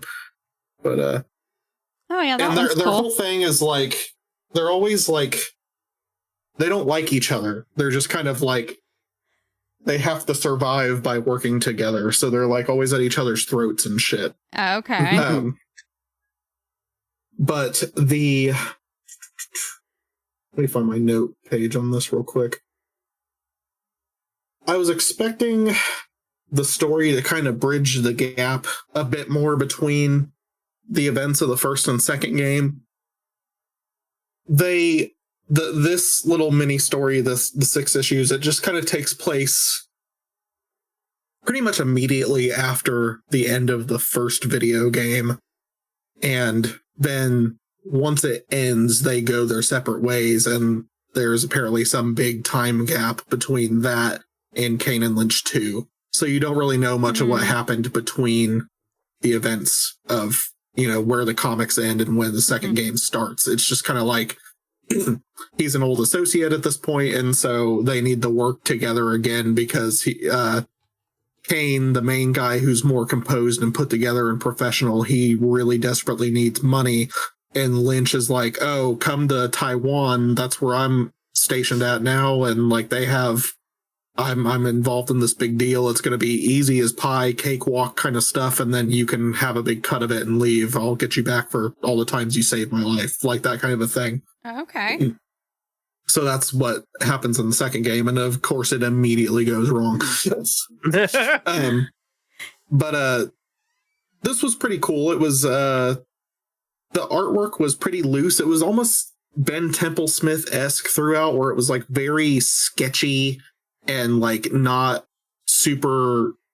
It wasn't trying to adhere to being like super grounded in reality with like proportions or expressions or whatever. It just kind of was like cartoony, over the top, gritty action sequence violence stuff. I will say that the artist that did the work for these, Christopher Mitten, I swear there are two gripes I had with this throughout. Homeboy cannot draw more than like two expressions. He can make people smile or be angry. And so there are, like many comics, honestly, it's a big issue in Western comics. There are so many scenes where somebody is saying or doing something and their emotions do not fit with what's going on at all. Yeah. At all. That's a big gripe. Not that's game changing or break. It's so standard. I see it all the time when I try to read comics, but like, the second one is this guy, I swear, cannot come up with more than like 5 different variations of goon. So all of the background enemy guys look the fucking same most of the time. And they're just generic bad guy 1 through 5, and then like sometimes wearing a different suit, whether it's like SWAT gear or like a mafioso suit, whatever it be. Street thug normal clothes, but they look the fucking same. And sometimes it literally made sequences hard to understand, and I would have to go back and reread a couple pages to be like, what the fuck just happened? Because I would think somebody died and then they didn't die, and it was just another Goomba who looks the same as the other Goomba. So I noticed that was kind of an issue for me. But overall, it was fine. It was definitely, it had a budget feel to it. I saw some pretty prominent typo and miscolor stuff a couple times. Yeah. But oh well. Like, I mean, there's a lot of art in there, you know. Yeah. But yeah, so essentially, in the first game, Kane and Lynch took down the big criminal empire that was essentially like handling them and keeping them on a leash, making them do what they wanted. And they took down all those guys and escaped essentially. But there was somebody left behind from the criminal underworld that they escaped. The person left behind was like kind of the handler and the lawyer and the consigliere for the group. Can't remember if I'm saying that right. I haven't looked that up in a long time, but she is like, okay, well, we're still taking a hit out on you guys, even though you killed all the 7, because I want you gone so I can restart it or whatever. Like, so she's trying to get them killed, and they're fighting back against her, and then they at some point are about to get captured or killed, and they get intercepted by another fucking group. And then there's this other guy who wants them, because he's like, oh, I want to restart the 7, and I'm going to make you guys be involved. You're not dying, but you have to be involved. So you have to work for me or I'll kill you. So then they get like kidnapped by another group. And so they have to stage a fucking altercation between the two groups and then use the confusion and the chaos to like get away. And so they do that. And they're still being tracked and shit, and they're like hiding out in a derelict building, and suddenly Lynch has a bunch of fucking beer, and Kane's like, where the fuck did you get beer? And he's like, well, I walked down to the corner store and got some from the little Indian market. And he was like, then they fucking know where we are now, because there's like cameras and shit out there. What are you doing, you idiot? And then they get into a big fucking fight, and then and like Kane storms off. He's like, you're fucking hopeless. And then he gets intercepted trying to exit the building by a team of fucking swatted out fucking ultra guys, like ready to come get him. Because yes, they got fucking found again. So they have a big fight in this fucking building. There's a fucking helicopter that comes and tries to blow them all away. They get outside and away from that, and then they get intercepted by police who show up. So they're about to get arrested by the goddamn police. And then the helicopter lady comes and mows down all the fucking police, and then there's a big fight there. And then the other rival group that's trying to just kill them, comes and fights the helicopter, and they almost get killed in that. It's just like this constant, like, comedy of errors of nonsense that is happening around them, and they somehow still get out unscathed. And it's like sort of kind of happening because of them, but they're also just kind of like just playing cat and mouse, getting thrown around, like tossed to whichever wolves are ready to bite them at any given time. They eventually get away, and they go to take out main girl who put out the initial hit on them. And they end up getting to her office. They like infiltrate her fucking compound. They take out a bunch of guards along the way, do their action hero bullshit. They get to her office and they go in there, and Kane is like trying to be chill, and he's just like, listen, we will let you live, but you have to wipe out this contract and just let us be on our fucking way. We'll even give you like most of the money back. I just like that we got from the dudes we murked. We just need to like be able to survive. So like you can have the however many million, but we just need enough to like get the fuck home and just leave us alone. Like we want to be done with this shit. We don't want to be part of the criminal underworld anymore. And so she's like, who's to say I won't just turn tail and just like kill you anyway after I do this for you? And he's like, I have no idea. I don't know how to verify that. This is honor amongst thieves right now. Just please let us fucking go. We got this far. Just let us fucking go. And she's like, okay, fine. I'll do it. And then so they're about to leave. And then Lynch is like, fuck this. And then he kills her. Oh my God. And so then Kane is just like, you fucking dipshit asshole. What's wrong with you? And this is like a thing that happens at least once in everything that they're in. Is like some sort of like agreement is reached or some sort of pact is made and things are about to be like a little more clear for them. And then Lynch goes off the fucking handle and shoots somebody. And I thought it was funny that it happened in this because it's in both of the games. But so they have a big brawl, a big fist fight. They end in a stalemate, almost killing each other, but they don't manage to. And then they finally like cool off a little bit and they're just like, all right, so I guess this is it. Let's just go our separate ways. I don't ever want to fucking see you again. And then he's just like, fine by me. And then they leave, and that's it. Oh, that's the end of the adventure. Damn. And then lo and behold, it was only tentative because then they get back together in the second game, and everything goes awry once again. Fuck. But yeah, Kane and Lynch 2 is one of my favorite games ever. This is just a fine, like, fun little mini-series tie-in peripheral piece of collectible media for an IP that doesn't get very much media or love. So I'm glad to have them. They're not amazing comics or anything, but they're fun. They're cool. Yeah, I'll probably send Brock pictures of the cover so he can check them out, and maybe the next time they're in our neck of the woods, I'll let him read through them or something. But this was mainly for him since we just played that game. But yeah, so Kane and Lynch, the mini-series. Hell yeah. Okay. Well, I guess I'm going to talk about Woom from Duncan Ralston.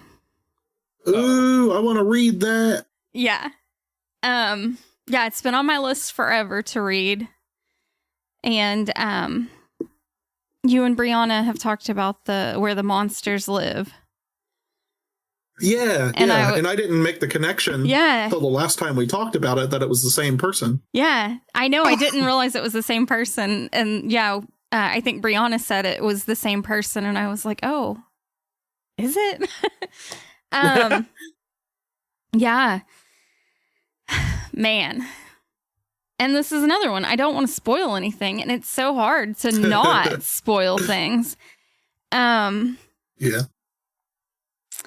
So, well, I'll say go ahead and say as much as you want, at least on my end, because what I do when something is spoiled for me that I'm interested in is I just wait a long enough time that I forget like every detail. Yeah. So like I'll just read it at some point, but it'll just extend when I read it, but I'll still read it. So, yeah. It's like if I wait long enough, it'll go away. Yeah. It's like Sleepaway Camp, the ending. I had it spoiled for me when I was way too young, and I didn't watch it until I was like a teen, and then I completely forgot what that ending was, and then it happened in the movie, and I was like, oh, yeah, all right, yeah, that's fucking crazy. Yeah. So, as soon as you look this book up, the first thing you're going to see in the reviews is all the trigger warnings and how disgusting this book is. And there's so many like 1-star reviews on Goodreads, just people being like, this was fucking disgusting. Why did I read this? I'll be honest, I have recently ditched Goodreads because like the amount of people on there that are just weirdly pretentious. Yeah. I Like, know. Yeah. I switched. Whenever I see those, like the 1-star reviews for like an extreme horror book or whatever, I usually count that as like a 3 to 5-star review. Exactly. And it's just like, okay, I'll check it out. Yeah. I recently switched to this one app. I do hate some of the things that the way it's set up. It's like sometimes like when you try to review a book, it's like, add an emoji to the book. I'm like, that's fucking stupid. But whatever. It's another way of rating a book without having to see people's fucking dipshit opinions. It's called Fable. I actually saw an ad about it, and I was like, oh, okay, I'll check it out, and it's pretty good. I haven't Hell yeah. went through a lot of the reviews, but yeah, Fable's cool. I just don't like the emoji thing. I think that's dumb. Yeah, that is dumb. Listen, there's one 1-star review on Goodreads for Woom, and it says, edgelord nonsense. Don't waste your time. It's the equivalent of a Serbian film. Oh my god. Yeah. Yeah. That's funny. I love it. I know. Anytime I see the bad reviews for books like this, I'm just like, oh, okay, that makes me want to read it more. Yeah. But I am so weird. Like, I try not to look at reviews or really too far into even a synopsis or anything about books before I read them. Yeah. I look at all this stuff after. So this book is about Angel. And he has come to the Lonely Motel, room number 6. And this room apparently has lots of history. Apparently lots of bad things have happened in this room. And he knows about pretty much all of them. And he calls like an escort service and requests a plus-sized woman to come to his room. And once she gets there, he starts bringing out like all these sex toys, first of all. And then he's like, I just want to talk to you, basically. And I'm going to tell you all these stories. While also... Sir, why are all these sex toys out on the fucking table? Sir? So he does use the toys eventually, as he's telling the stories. He'll be like, okay, well, I'm going to insert this one while I tell you this story. Oh my. Yeah. And she also like gets her chance to tell him stories too, about like her past. And I really like that aspect of it. I really like the storytelling between the two of them. Like each chapter is a different story, basically. Okay. So he'll be like, okay, well, I'm going to tell you this story now. And I think it's like she kind of gets tired of hearing his stories. And she's like, well, let me tell you a story. Okay. Yeah. And she kind of doesn't believe his stories at first, I think. And then the further they get into it, the more she's like, okay, maybe he's telling the truth here. Oh, fuck. Yeah. Oh my gosh. Like, I want to say it was the first story he told. It kind of got me with how, like, I guess visceral and, like, gross it was. Shit. I was kind of like, oh, God, do I want to keep reading? Oh God. Yeah. And that aspect reminds me a little bit of was it Snuff by Chuck Palahniuk, which is like all about this like these stories told from different people on a porn set.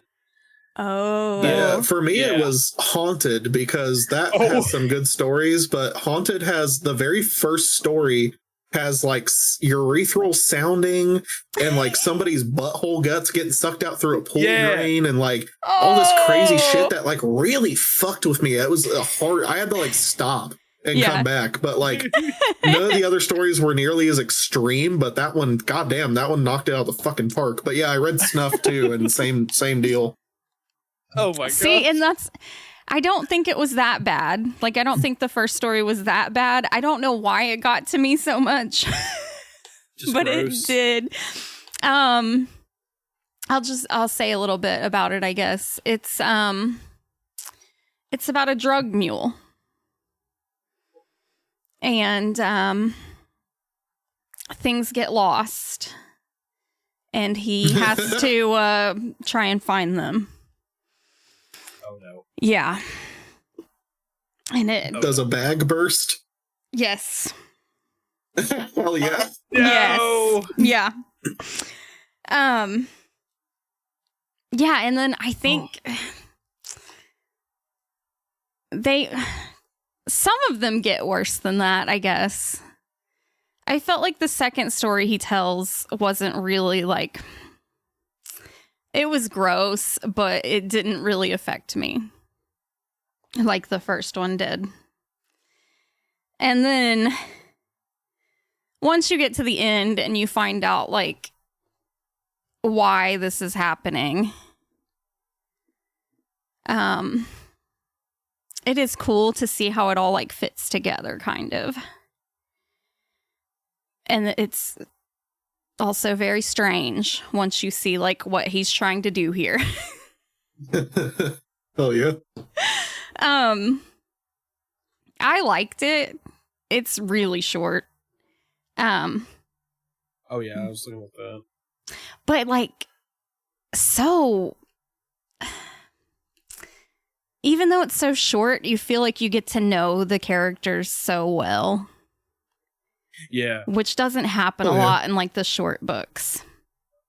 I guess because it's kind of like a one room, just the two of them thing, that's why. But I felt like it was actually pretty well written and really gets you into the story. So, yeah, if you're not a bitch and you really like extreme horror type books, you should read it. Hell yeah. It's definitely one I see floating to the top a lot when I see enthusiasts talking about stuff to check out. Yeah. I probably gotta try and pick up a copy or an audiobook here soon. Yeah. I gotta check it out. I can't even remember where I read it at. When I say this, I promise I am not like a spokesperson for this stupid fucking app, but fucking Everand, it will be on there August 25th. Oh, nice. Hell yeah. Yeah. Well, cool. So I'll probably have to check that one out because actually, I think I saw that the audiobook was going to be on Kobo Plus on August 25th or 26th. Okay, sick. Yeah. Yeah, it was a good one. The idea of like someone being like, yeah, we'll put this sex toy in you, and now I'm going to tell you about how this bag bursts inside of somebody. Yeah. It's like again, from any perspective, you'd be like, why the fuck are you doing this and telling me this? Exactly. Yeah. And that's what she's thinking the whole time. Like, because, you know, she's a prostitute and she's dealt with lots of men. And so, like, she just keeps thinking, like, okay, well, this is weird, but, you know, he doesn't seem like he's going to kill me or anything. So, yeah. I'll just go with it. Yeah. He just wants to tell me stories. It's fine. He's not going to fucking kill me, but I don't want to be here. Yeah. I just, like, again, not the idea of Woom does remind me of this one story I listened to from Creepcast called what was it was like Dad Took Us Camping. Okay. It was posted to may have been No Sleep. And it's a story about, this kid and his two dads take the family camping. And then they get attacked by fucking fish people. Oh. And there is a segment about fish insemination upon a woman. Oh, man. And the way it's described is fucking nauseating. Yeah. It's like something from Slither almost, right? Yeah. Like, or something like that, where it's like, God, I don't want to spoil it, but at the same time, like, it's such a good story. Yeah. Like, the woman's like laying there, like, begging for help, and then, like, all these tadpole like creatures come out of her. Oh, shit. And they start eating her. Oh. Yeah, it's fucking vile. But I was like, that is so fucking insane. Yeah. And this story had like nobody had like fucking listened to it or read it. And I was like, what the fuck? This story's crazy. Yeah, that sounds crazy. I'll have to send that to you, Silas. The book, not book, but the Reddit story. Dad Took Us Camping. I was telling Lisa about it. Yeah. There is a scene of fish man insemination in that one. And it's quite grim. Man, that reminds me, I really want to read that Fishman slasher one that Brock was talking about. Yeah. That's what I was gonna say. That When he said fish people started like attacking them, I was like, that reminds me of that fish head book. Yeah. Yeah. It was a pretty good one. I guess we're back to you, Matt. Oh, okay. I won't go too long here because I'm still listening through them. Okay. And one of them, I'll go into more detail probably on the next one. Okay. But one of them is a Jon recommendation, so we can throw that in there as well. Okay. And it is, let me make sure I get her name right. I'll start with the other one actually. Okay. And then I'll go to that one. The book that I'm currently listening to is by the author of Pen Pal. Okay. It's called Bad Man by, of course, Dathan Auerbach.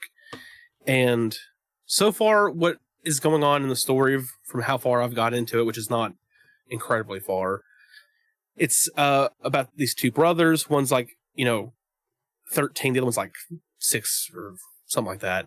Okay. And they go to this like little corner store, and like, he's being a little brother, being like, I want to do this, I want to do that. Mm-hmm. And he's like, no, we can't do that. And eventually when he like turns back around, his brother's gone. His little brother just disappears. And they go through the entire store looking for him and stuff like that. And they're like, he's like yelling for him, being like, where are you at? And where I'm at right now is 5 years later. Oh, shit. And they have not found his brother. Wow. Damn. And I have a bad feeling, because it's written by the Pen Pal guy, that it's going to be fucking harrowing. Yeah. Oh boy. Yeah. I was like, oh man, what should I choose from my first book on this app? Because, your first free book. And I was like, I want something else by him, because he's such a good author. Yeah. And this is his first like major published book. This was like Penguin House that put it out. Oh, damn. They actually picked him up. Yeah. From that, where I think Pen Pal was self-published. Okay. And I was like, oh, I want to check this out. And I started listening to it. And like, it's like, at first, like, you're listening to like the little brother, you're like, yeah, it's kind of annoying little brother character. But as soon as he goes missing, you're like, oh no. Yeah. oh no. I was like, oh fuck, that is so fucking scary. And yeah, and now I'm at this point and I'm like, oh boy, this is going to get bad. We're going to find out what happened to little brother and it's going to be fucking horrible. And I'm going to want to take a razor blade and go up the string. But the other book here I'll go over real quick is, let me pull up my note thing so I can get her name right. Okay. It is House of Psychotic Women by Kier-La Janisse. Hell yeah. Okay. This book... It's on my buy list. It is, so far, very, very good. It's not what you expect. It is, like, from when I first heard about it, I was like, oh, it's a female written book about movies, which it is. Okay. But it also is an autobiography about her life and, like, how a lot of these movies correlate to her real life situation and stuff like that, where she talks about like all kinds of fucking crazy shit that happened in her life with trauma and stuff like that. And yeah, but it is a fucking fascinating listen because she really like goes into like the psyche of, I mean, sounds strange, I don't know, but of women, right? Where it's like the, like in how they are featured in horror as well as, you know, just like in real life, how the female like subconscious like works. She's like really like gets into the analysis of like humanity itself in that aspect. It's very interesting. Like the very opening, if that was written, the very opening of this book, if it was written by a man, it would be the most misogynistic thing ever fucking written, but it's written by a woman. So she says at the very beginning of the book, every woman I've ever met in my life is psychotic in some kind of way. Okay. And she says, yeah. And she says, and I think that's kind of just how it is across the board. And like, essentially going into like how a lot of this stuff works with like, just, you know, trauma as well as all kinds of like different factors that go into it. It's a very, very good read. And the movie recommendations are insane. Because it goes from everything from like pre-1970s exploitation to stuff like even like martyrs and etc. And fun fact too, she actually works for Severin Films now. Oh wow. Hell yeah. And she curated a couple of releases for them, including the House of Psychotic Women box sets, which I recently picked up too, and which has inspired my listening of this as well. But the one she recommended too, not in the book, but that she curated for Severin, was North Sea is Dead Sea, which is all about like familial like trauma and how it's passed down, but also how, you know, when it comes to stuff like, you know, racism, how just showing someone you care enough can break that mindset. It's such a fucking good movie. And yeah, she's so good at fucking what she does. like her writing in this book is phenomenal. Okay. And you feel really bad for her. Some of it, she even says herself, she's like, yeah, I brought this on myself because I got into a literal fist fight with my stepdad. Well, you know. But yeah, it's fascinating. Definitely give it a listen. I think it's available as an audiobook everywhere, and what was the publishing company that's put it out? They're doing a re-release of the book physically too. Okay. So, okay. Yeah. Yeah, sounds interesting. I just did not have extra funds at the time, but I was so excited about the book and those box sets, but I bet they're going to be exorbitantly expensive by the time I can get around to trying to get the whole run of the shit, but I don't know. I actually like the box sets I was able to get for a decent price because of that Severin sale that I think MVD may have had. Okay. I think have to keep an eye out for that then. I think altogether with shipping and everything, it was like $90-something for both. Oh, damn. Yeah, All it right. looks like Severin has it right now for 73. Yeah, that's like non-sale too. Yeah. They're going to do a sale Okay. fucking Black Friday. So Okay, keep a well, lookout, yeah. it's good to know that there's still stock on the site. Yeah. Oh yeah. Your turn, boy. All right. My last one for the night. Okay. I'm glad that Matt is here for this, but I am upset that I don't have better news. Oh, no. Oh no. So I checked out Seed, Oh by yeah. Jon Silent. This is, well, it was supposed to primarily be an art book that has been making a lot of waves on Instagram, probably other places too. I think he mentions having a TikTok in here and stuff.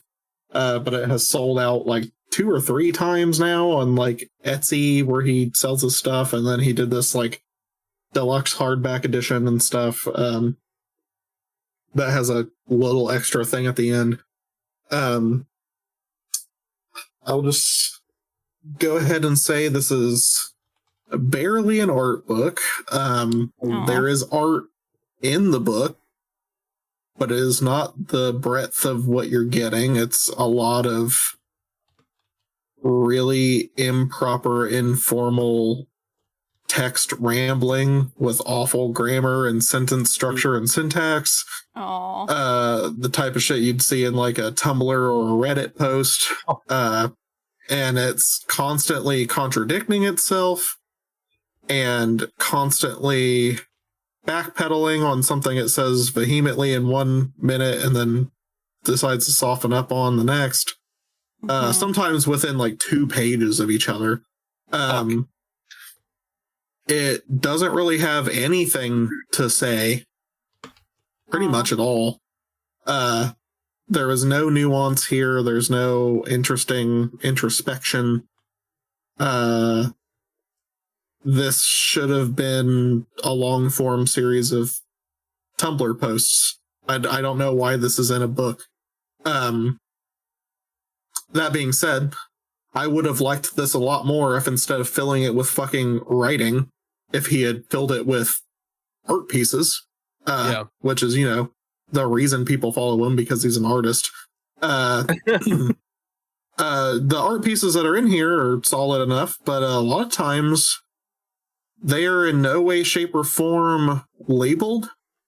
There's no information about the pieces. They're just on the page, and whether you get to hear what the piece is or anything about it, it's just determined by if he decides to shout it out on the accompanying text and say, that previous piece was called this, and I think it did this okay, like blah, blah, blah, like this is how it was received. But like he only does that like a few times in the whole thing, and so the rest of it is just there. And you don't have any context unless you follow him on like fucking Instagram, which what's the point of immortalizing it in a book if you're not going to put the info for the thing that you're putting in the book? Like, I don't know. It really blew my mind. I was like, somebody should have helped him out with this. I don't know. Like it was strange, man. It was really strange. And I was pretty convinced for a while reading it, like, oh, this guy has to be like really naive or really green behind the gills or just really young, right? Like to have made this the way he did. He's older than me. He's significantly older than me. I don't know how this thing ended up the way it did. It's just not very good. I am very upset too, because I had seen a lot of hype around it, a lot of praise, and that's the whole reason I followed this artist, because I was like, I'm waiting to see when Seed comes out because I want to check that out. That sounds really cool. Because it's all the whole premise of it is it's supposed to be his art and his kind of extrapolation on his youth with unfiltered internet access and being exposed to a bunch of like real death content. And how he thought it kind of affected him growing up or affected his psyche or whatever. I can tell you right now, I hate to be this way because I don't hate this guy. I don't hate his art. I think he makes some pretty cool paintings. It's whatever. But like, I think he's a dim bulb, man. He just doesn't have anything to fucking say.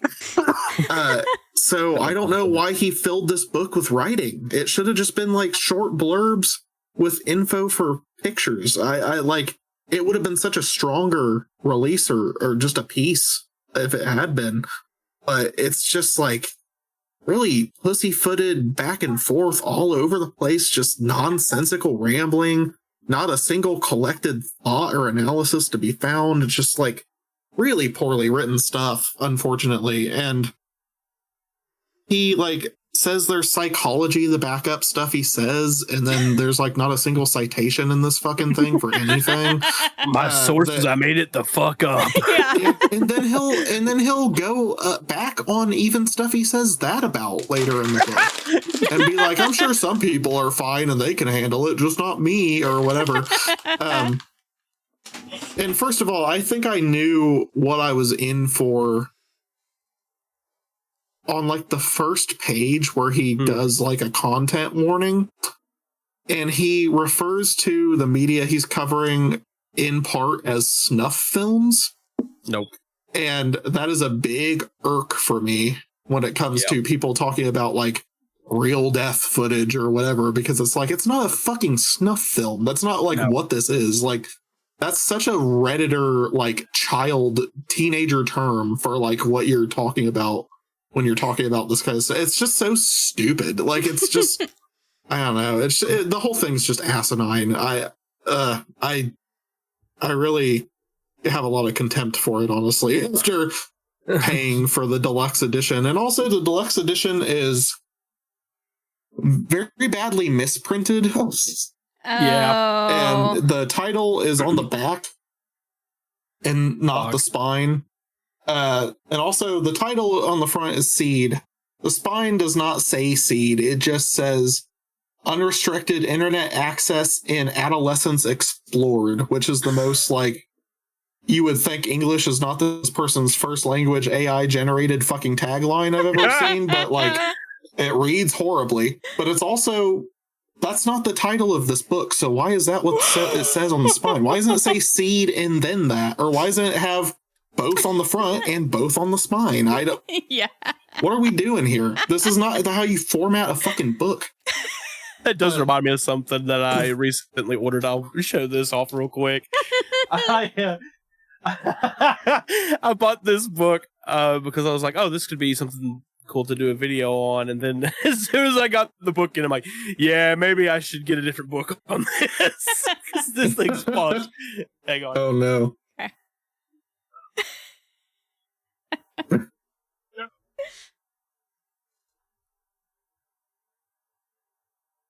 Fucking glasses fell off.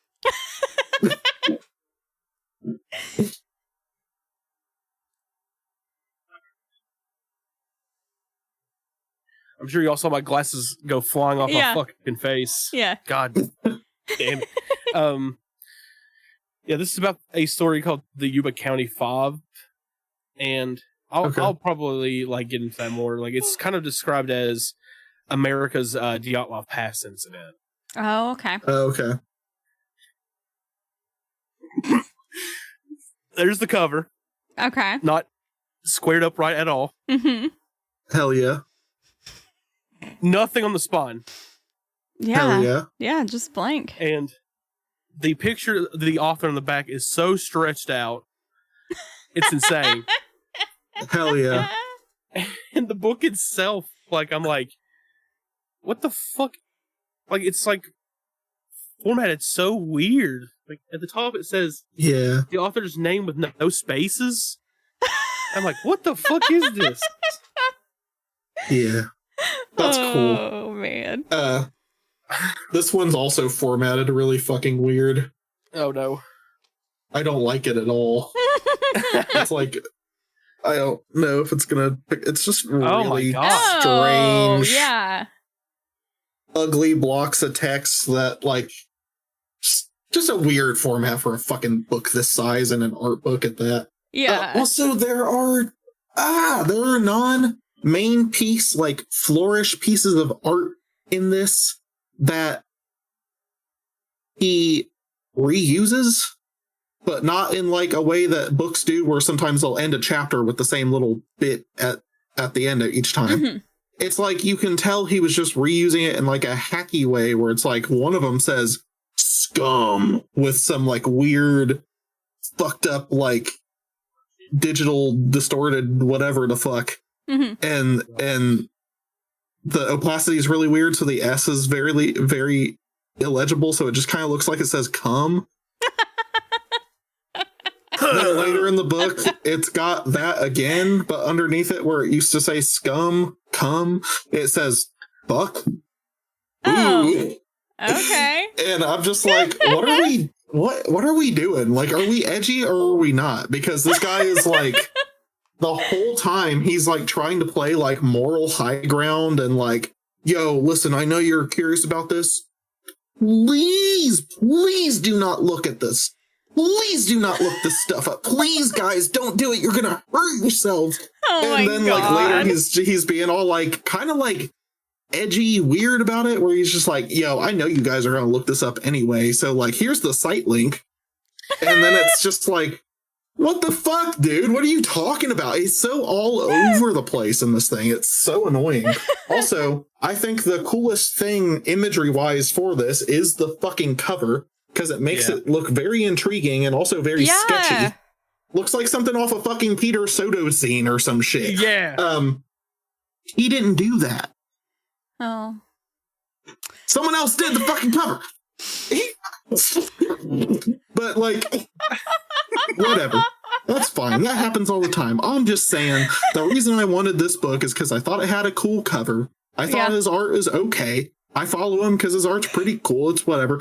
But when I was waiting for the book to ship to me, I was seeing some of his posts pop up on Instagram. I was seeing some of his stories, and I was like, oh, this guy's got some stuff to say, and none of it's very like interesting or good, huh? Yeah. Because he's always monologuing about some dumb shit at like the surfacest of surface levels. Yeah. And I was just like, uh-oh. And then I got the book, and god damn it. It was just that. It was just that.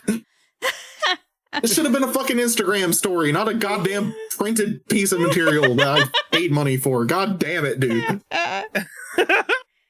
They're just fucking brain dump thoughts. It's not writing. It's not fucking anything.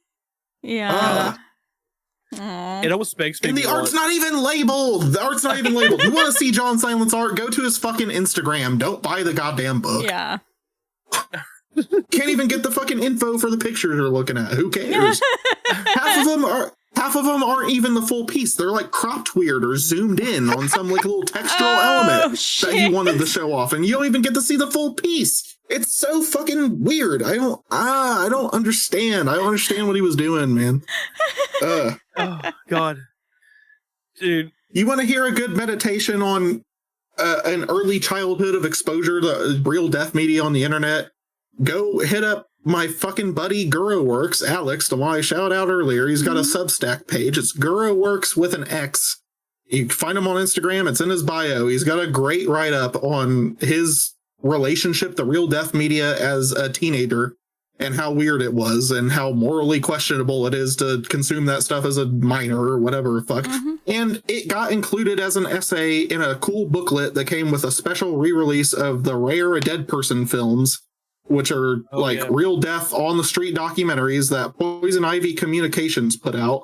And those are the movies that were put out by the same label that did Tumbling Doll of Flesh and all that. So if you like that stuff, check that out. Check out that release. I think you can get it through Ivy or through Scum Video. I think it's also housed on the Scum Video website, the big cartel. But it's got a piece from Alex in it. You can own that physically. It's a much better piece of writing to have on the shelf, or just read it for free on his Substack, because this is not it, man. I'm sorry, but it's not. I was excited for this book too, so I hate to say that. Yeah. But, man, that sucks. I'll be honest, like, as soon as he started making posts about the book, and I was like, oh, I don't know. Like, Yeah. because I wanted to get it too, and then I started seeing the post about it that he was making, and like how you kind of described it, like wishy-washy he is even on the subject matter. And it's like, what the fuck are you doing then? Yeah, like, why are you writing a book about this? Yeah. It's like you're waiting for the court of public appeal to decide what you should or shouldn't say. You don't actually have anything to say. Yeah. Like, it almost makes me want to like write something like that myself and be like, yeah, this is what it did to my fucking brain and how it made me hyper aware of like my own mortality all the fucking time. Yeah. And also, if you want to take pussyfoot moral high ground and say, don't ever look at this stuff ever, don't like switch up the tone constantly throughout the piece. Yeah. But also don't house the book in something that looks like a really sketchy, like, Power Electronics album cover. Like, that's so weird, because it's just not the tone that this is supposed to have, obviously, because you're not trying to be like an edgelord, or you kind of are. I don't know, man. It's so weird. The thing that really put the nail in the coffin for me, and I saw this post, I think, a day before this arrived in the mail, and it made me roll my eyes, and I was like, oh boy. Because he posted some like post or story where it was like, I never paint the eyes in my paintings. And when I was a kid, I grew up with a grandmother who was suffering from dementia. And they say the first thing that they forget are the faces. Maybe that's why I don't paint eyes. And then he posted it he added sound to the post, and he used that fucking The Caregiver Everything at the End of Time or whatever song that's like the dementia song that's the big meme. Oh my god. And I was like, wow, this guy is something. That's something. That is like the most tasteless thing ever. And the thing that hurts the most is knowing that he thought it was tasteful when he posted it. And that's what upsets me. Like, I was like, oh god. That's no self-awareness. No self-awareness. Yeah, sorry. I hope he doesn't hear this, because I'm not trying to ruin this guy's day or anything. It's just like, I paid for the fucking book. It's my joke's on me. But, you know, like, it fucking sucks. I'm sorry. If you like that kind of subject matter, read fucking anything else. Just look for something academic at that point. There's plenty of academic stuff about this kind of subject matter. Maybe not quite this pigeonholed right now, but it's coming. People are doing their thesis, they're doing their shit, they're figuring it out. You'll find stuff soon. Just wait for that. Yeah. There is a book, hang on. Let's see if I can find it. Oh, fuck. Where the fuck is it? I can't remember the fucking name of it now. But it's like a pretty, like, it's been done by the same publication company that did House of Psychotic Women. It's all about, like, real death on camera. I can't remember what it's called. Get that! That sounds so much better. And it's from the same publishing house. Like, yeah, get that. Buy them both at the same time. That and House of Psychotic Women. You will be fucking set. Yeah, brother. I can't find it now. I'll see if I can figure it out. But yeah, dude. And like you're saying, like, I'll have to check out Go to Work's stuff about that, because that sounds fucking sick. I mean, maybe not. That's not the right word, but sounds cool. It's just well written. It's just much more interesting, and like this, and like a lot of writing that's this type of thing, it doesn't necessarily take any particular stance, but it is at least way more competent at probing the beast that is grappling with media consumption, especially media consumption of that caliber and that variety in the digital age. And as a minor, like, it's so much more interesting. It's just way better. And it's short. It's just a short piece. It's like article length. You can read it and just be like, oh wow, I got everything out of that I wish I got out of this, and this thing is like 5 times as long with the text included. And also, I just wish there wasn't that much text. I wish it was pictures, because that's what I was promised. And also, I wish the pictures that were in there had fucking information, titles, dimensions, mediums used, the year it was created, anything. Yeah. There's nothing in there. Oh man. Oh my god. Oh my god, But dude. it's an art book. Apparently, by someone's definition. Oh my god. Why can't I find this fucking book? God damn it. I know it exists. No, I'm not looking for the Cannibal Holocaust book. That's not what I'm looking for. Fuck. I'll just start fucking headbutting drywall here in a minute. Is this what I have to do to get 75k followers? Like really? Like this is what y'all want? I guess so. Like actually? Come on now. It's a fluke, man. It's all algorithms and random. Yeah. Yeah. Crazy. Algorithms are the fucking worst. I have it saved in one of these fucking lists. I'm trying not to like waste too much time here. Fuck. It's alright, you can waste Chris's time all you want. Yeah, fuck you, Chris. Read a book. God, come on. It's got to be in here.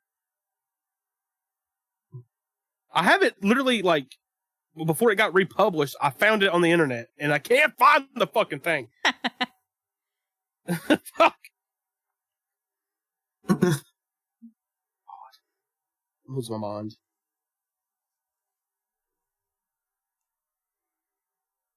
I'm about to say fuck it. I don't know. Yeah.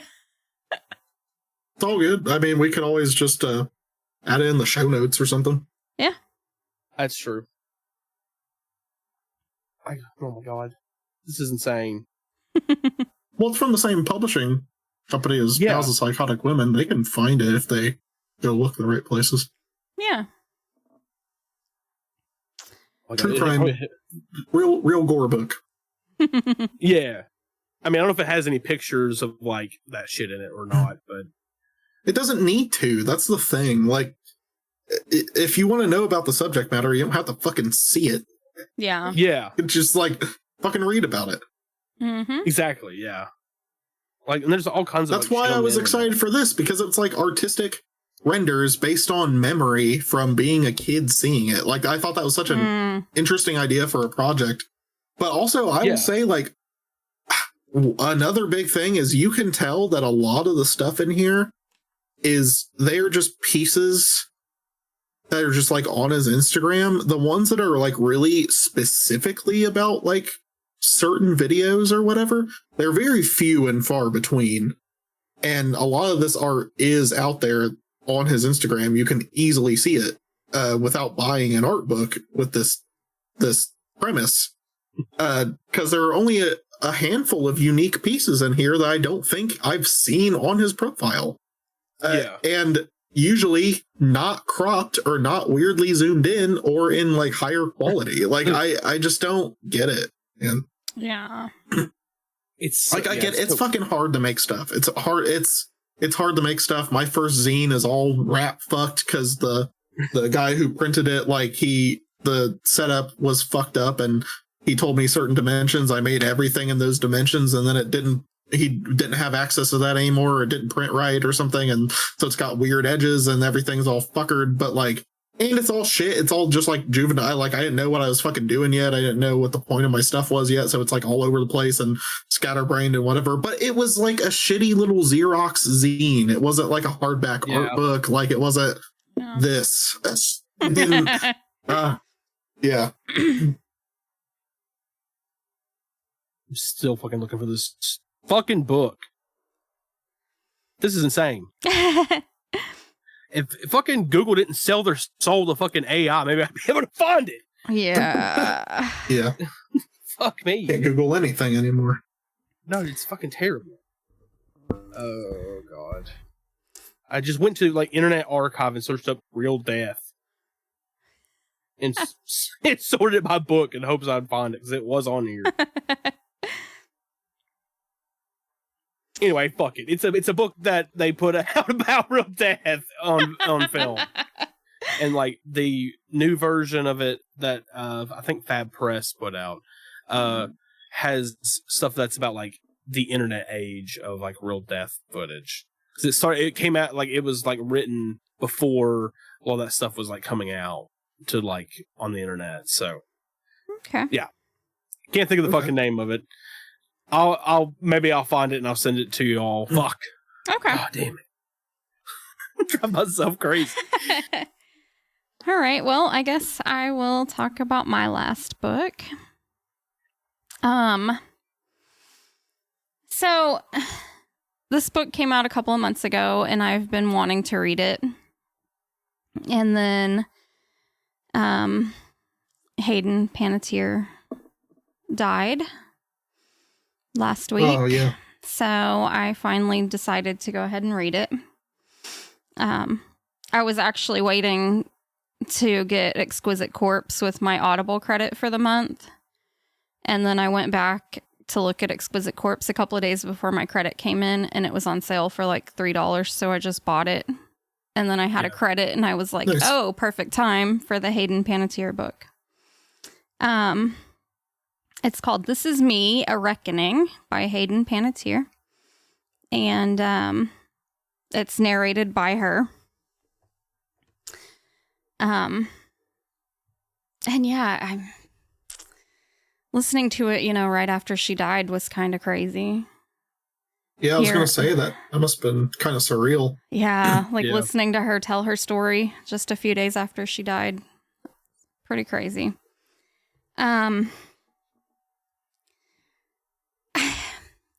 I guess I expected her to get more like in depth on the big topics like her addiction and losing custody of her kid and things like that. And those things, it kind of felt like she talked about them, but not like in depth. It was like she went really in depth about things like her childhood acting roles on like soap operas and going to auditions and like all these things. And then she kind of just glazed over like the big stuff. Oh. Oh. Yeah. Yeah. And I mean, she does talk a lot about her addiction, but I feel like she didn't really talk much about like the drugs. She just talked about alcohol. Okay. Okay. She talks about like when she was a teenager, I think it was. She was very young. Somebody on her team was like, "Oh, you're very low energy today. Let me give you a happy pill." And so that's kind of where boy. it started from, She's like, "Oh, wow, these pills give me so much energy and make me able to go out there and do interviews and deal with all this stuff." And so then it just became kind of a theme in her life, unfortunately. Like I said, she does another person who started that whole trajectory who will never probably face any kind of repercussion for it either, which is super cool. Yeah. Yeah. I know, it's fucking Thank crazy. you, random stagehand or background person in the Yeah. Hollywood circuit for doing that. I can't imagine how many other kids you probably did that to. I know, right? And how many other people in your field probably also did that to a bunch of kids. Yeah. Super cool. By the way, I did find the book Okay. finally. It's Killing for Culture. By yeah. By David Shit. Harekis and David Slater. Two Davids made this book. Okay. There's the original version that came out in 94, which is all about like death on camera. But the other version I know that one. came out, the other version that came out within 2016 doubles the length from 300 pages to 646 pages. Oh, wow. Whoa. And the the secondary title, it's Killing for Culture from Edison to ISIS. So it's going from like the whole history of death on camera now. So sorry, go ahead.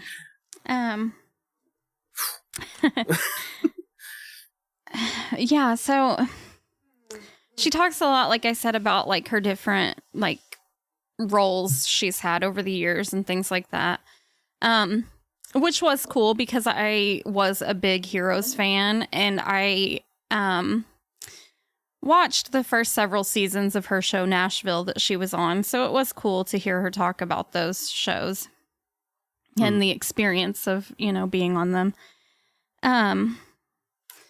I feel like she didn't really go into much detail about the Scream movies, which kind of sucked. I wish she would have talked more about those. There's a point where she talks about, like, the cast of Scream 4 decided to do shrooms together in the woods or something. So that was pretty funny. And, like, David Arquette fucking with them while they're all on shrooms. Hell yeah. Yeah. And, like, you know, she started when she was 11 months old or something like that in, like, commercials. Jesus Christ. And it was her mom, you know, like, taking her to all these auditions. And she talks about, like, from such a young age being, like, she couldn't disappoint her mom. She had to do so well on all of her auditions because her mom would be mad if she fucked up. Which is crazy. And her younger brother died in 2023. She talks about that a little bit. Not a lot. She doesn't even mention, like, how he died or anything. She just kind of talks about dealing with the grief of that. She goes into a lot of detail about her abusive relationship with the fucking Brian guy. I can't remember his last name, but he is the one that was with her when she died, which is fucking crazy. Yeah, him and his brother were the ones that were with her when she died. And that's insane because, like, they broke up. She sent him to jail for abusing her. And now she was back hanging out with him. Like, fuck. That does bring up a lot of questions with her passing, too. Exactly. Like, I don't want to be that guy either. Like, to be like, oh, conspiracy. But I don't know. That's fucking sketchy, man. Exactly. Yeah. And, like, you know, just like patterns of abuse and patterns of victimology and going back to it and stuff. Like, it's rough cycles. Yeah, because rough and hard to break shit. She kind of talks about that in the book, like, because there were times that she would, you know, think about, like, leaving him, but then she would just end up back. And she talks about how it's like a cycle and, you know, the patterns. Yeah. And yeah, it's just really fucking sad. The book was fine. I wish she would have gotten deeper into some of the big issues, but it was fine. And yeah, just very sad listening to it right after she died, especially because, like, she was only 36. That's so fucking young. Christ. Yeah. It's crazy. Yeah. So. Reminded me of when, like, when Anton Yelchin died, and I had just seen Green Room, the Jeremy Saunier movie that he was prominent in, and thought, like, and I had seen him in other stuff too, and I was just thinking, like, oh man, I think this guy might be one of the people I actually give a shit about as an actor or whatever, and then, you know, it's just over. And you're just like, what the fuck? That's crazy. And he was in, I don't know if you ever read much Dean Koontz, Lisa, but he was in that Odd Thomas movie that they made. Oh, and he plays Odd Thomas. And he's really good in it. It's like a super solid movie, honestly. Yeah. And yeah, I just, it's just one of those things where it's like you feel the pangs of loss for, like, all the cool shit they could have done afterwards, right? Like all the stuff that you think, like, because I've thought about movies after that happened and watched them and been like, oh man, it would have been really cool if he was, like, in this, because he would have fit this cast so well. And these are, like, the types of people he would have been cast to play off, and, like, seeing more like Jeremy Saunier stuff, like thinking like, oh, that guy could have been like a heavy for him, or like a repeat actor to go on other projects with or whatever. Like, I don't know, this crazy shit. I mean, it just goes back to the whole idea of like Hollywood. Hollywood eats its young. Oh yeah. Like it has always been a system that has took people in, chewed them up, and spit them out. Oh yeah. And the girl who played Lilo, was out living on like Skid Row or like in the streets or whatever, and doing copious amounts of hard drugs. And apparently, she had a bunch of fucking money in the bank. And the person who was trying to find her so that he could make a fucking documentary about her dire straits, like downfall and the current state she was in, because he was like her agent, like her manager, and was like, God. Oh, this would be a great opportunity for me to start a documentary filmmaking career for my client, who's lost somewhere out on fucking Skid Row. I could go find her and then make a documentary to exploit the fuck out of her, and then get my foot in the door to make documentary films. Like it's the whole situation was disgusting. It was evil. Yeah. It's like it's always been this way with Hollywood. Like it's like if you look at like even the actress who played Dorothy in Wizard of Oz, she ended up becoming a fucking like an addict herself. Oh yeah, because they were just feeding her so much shit to keep her acting, and it's like when it comes to like even like horror movies, why so many actresses and actors like loved horror movies, because especially women, because it was like at a certain point the Hollywood system would be like, oh, you're too old now, and they're like maybe 30, and it's like in the horror like industry would be like, oh, you're available to do movies? Oh fuck yeah, come on, let's do some stuff together. And it's stuff like it's so crazy how many movies exist that have tore the Hollywood system a new asshole, but it just continues to fucking thrive and eat people alive. Like Mulholland Drive. Nobody can stop them because the money's there. Like, so they get the rule over people's lives with that shit. You know, as long as there are people desperate enough to do it, then there will always be the people who have been passing that wealth down generation to generation who are going to continue to do that business, and it's fucking crazy. Yeah. What's like Mulholland Drive is a massive takedown, but you can go further than that. Sunset Boulevard is a massive takedown of how Hollywood treats women in general. Yeah. Because she, like the whole idea in the movie, she starts killing people because they're replacing her and her star. Yeah. And that was made in the fucking 50s. Yeah. So it's like, it's an ongoing thing. The amount of abuse that happens in the Hollywood system, it's fucked. Oh yeah. Yeah, in this book, she talks about, you know, because she was really popular in the early 2000s, and that's when the paparazzi were at their fucking worst, and just like fucking Perez Hilton and all those people, just like trying their hardest that was like the height of mainstream absolute exploitation trash culture.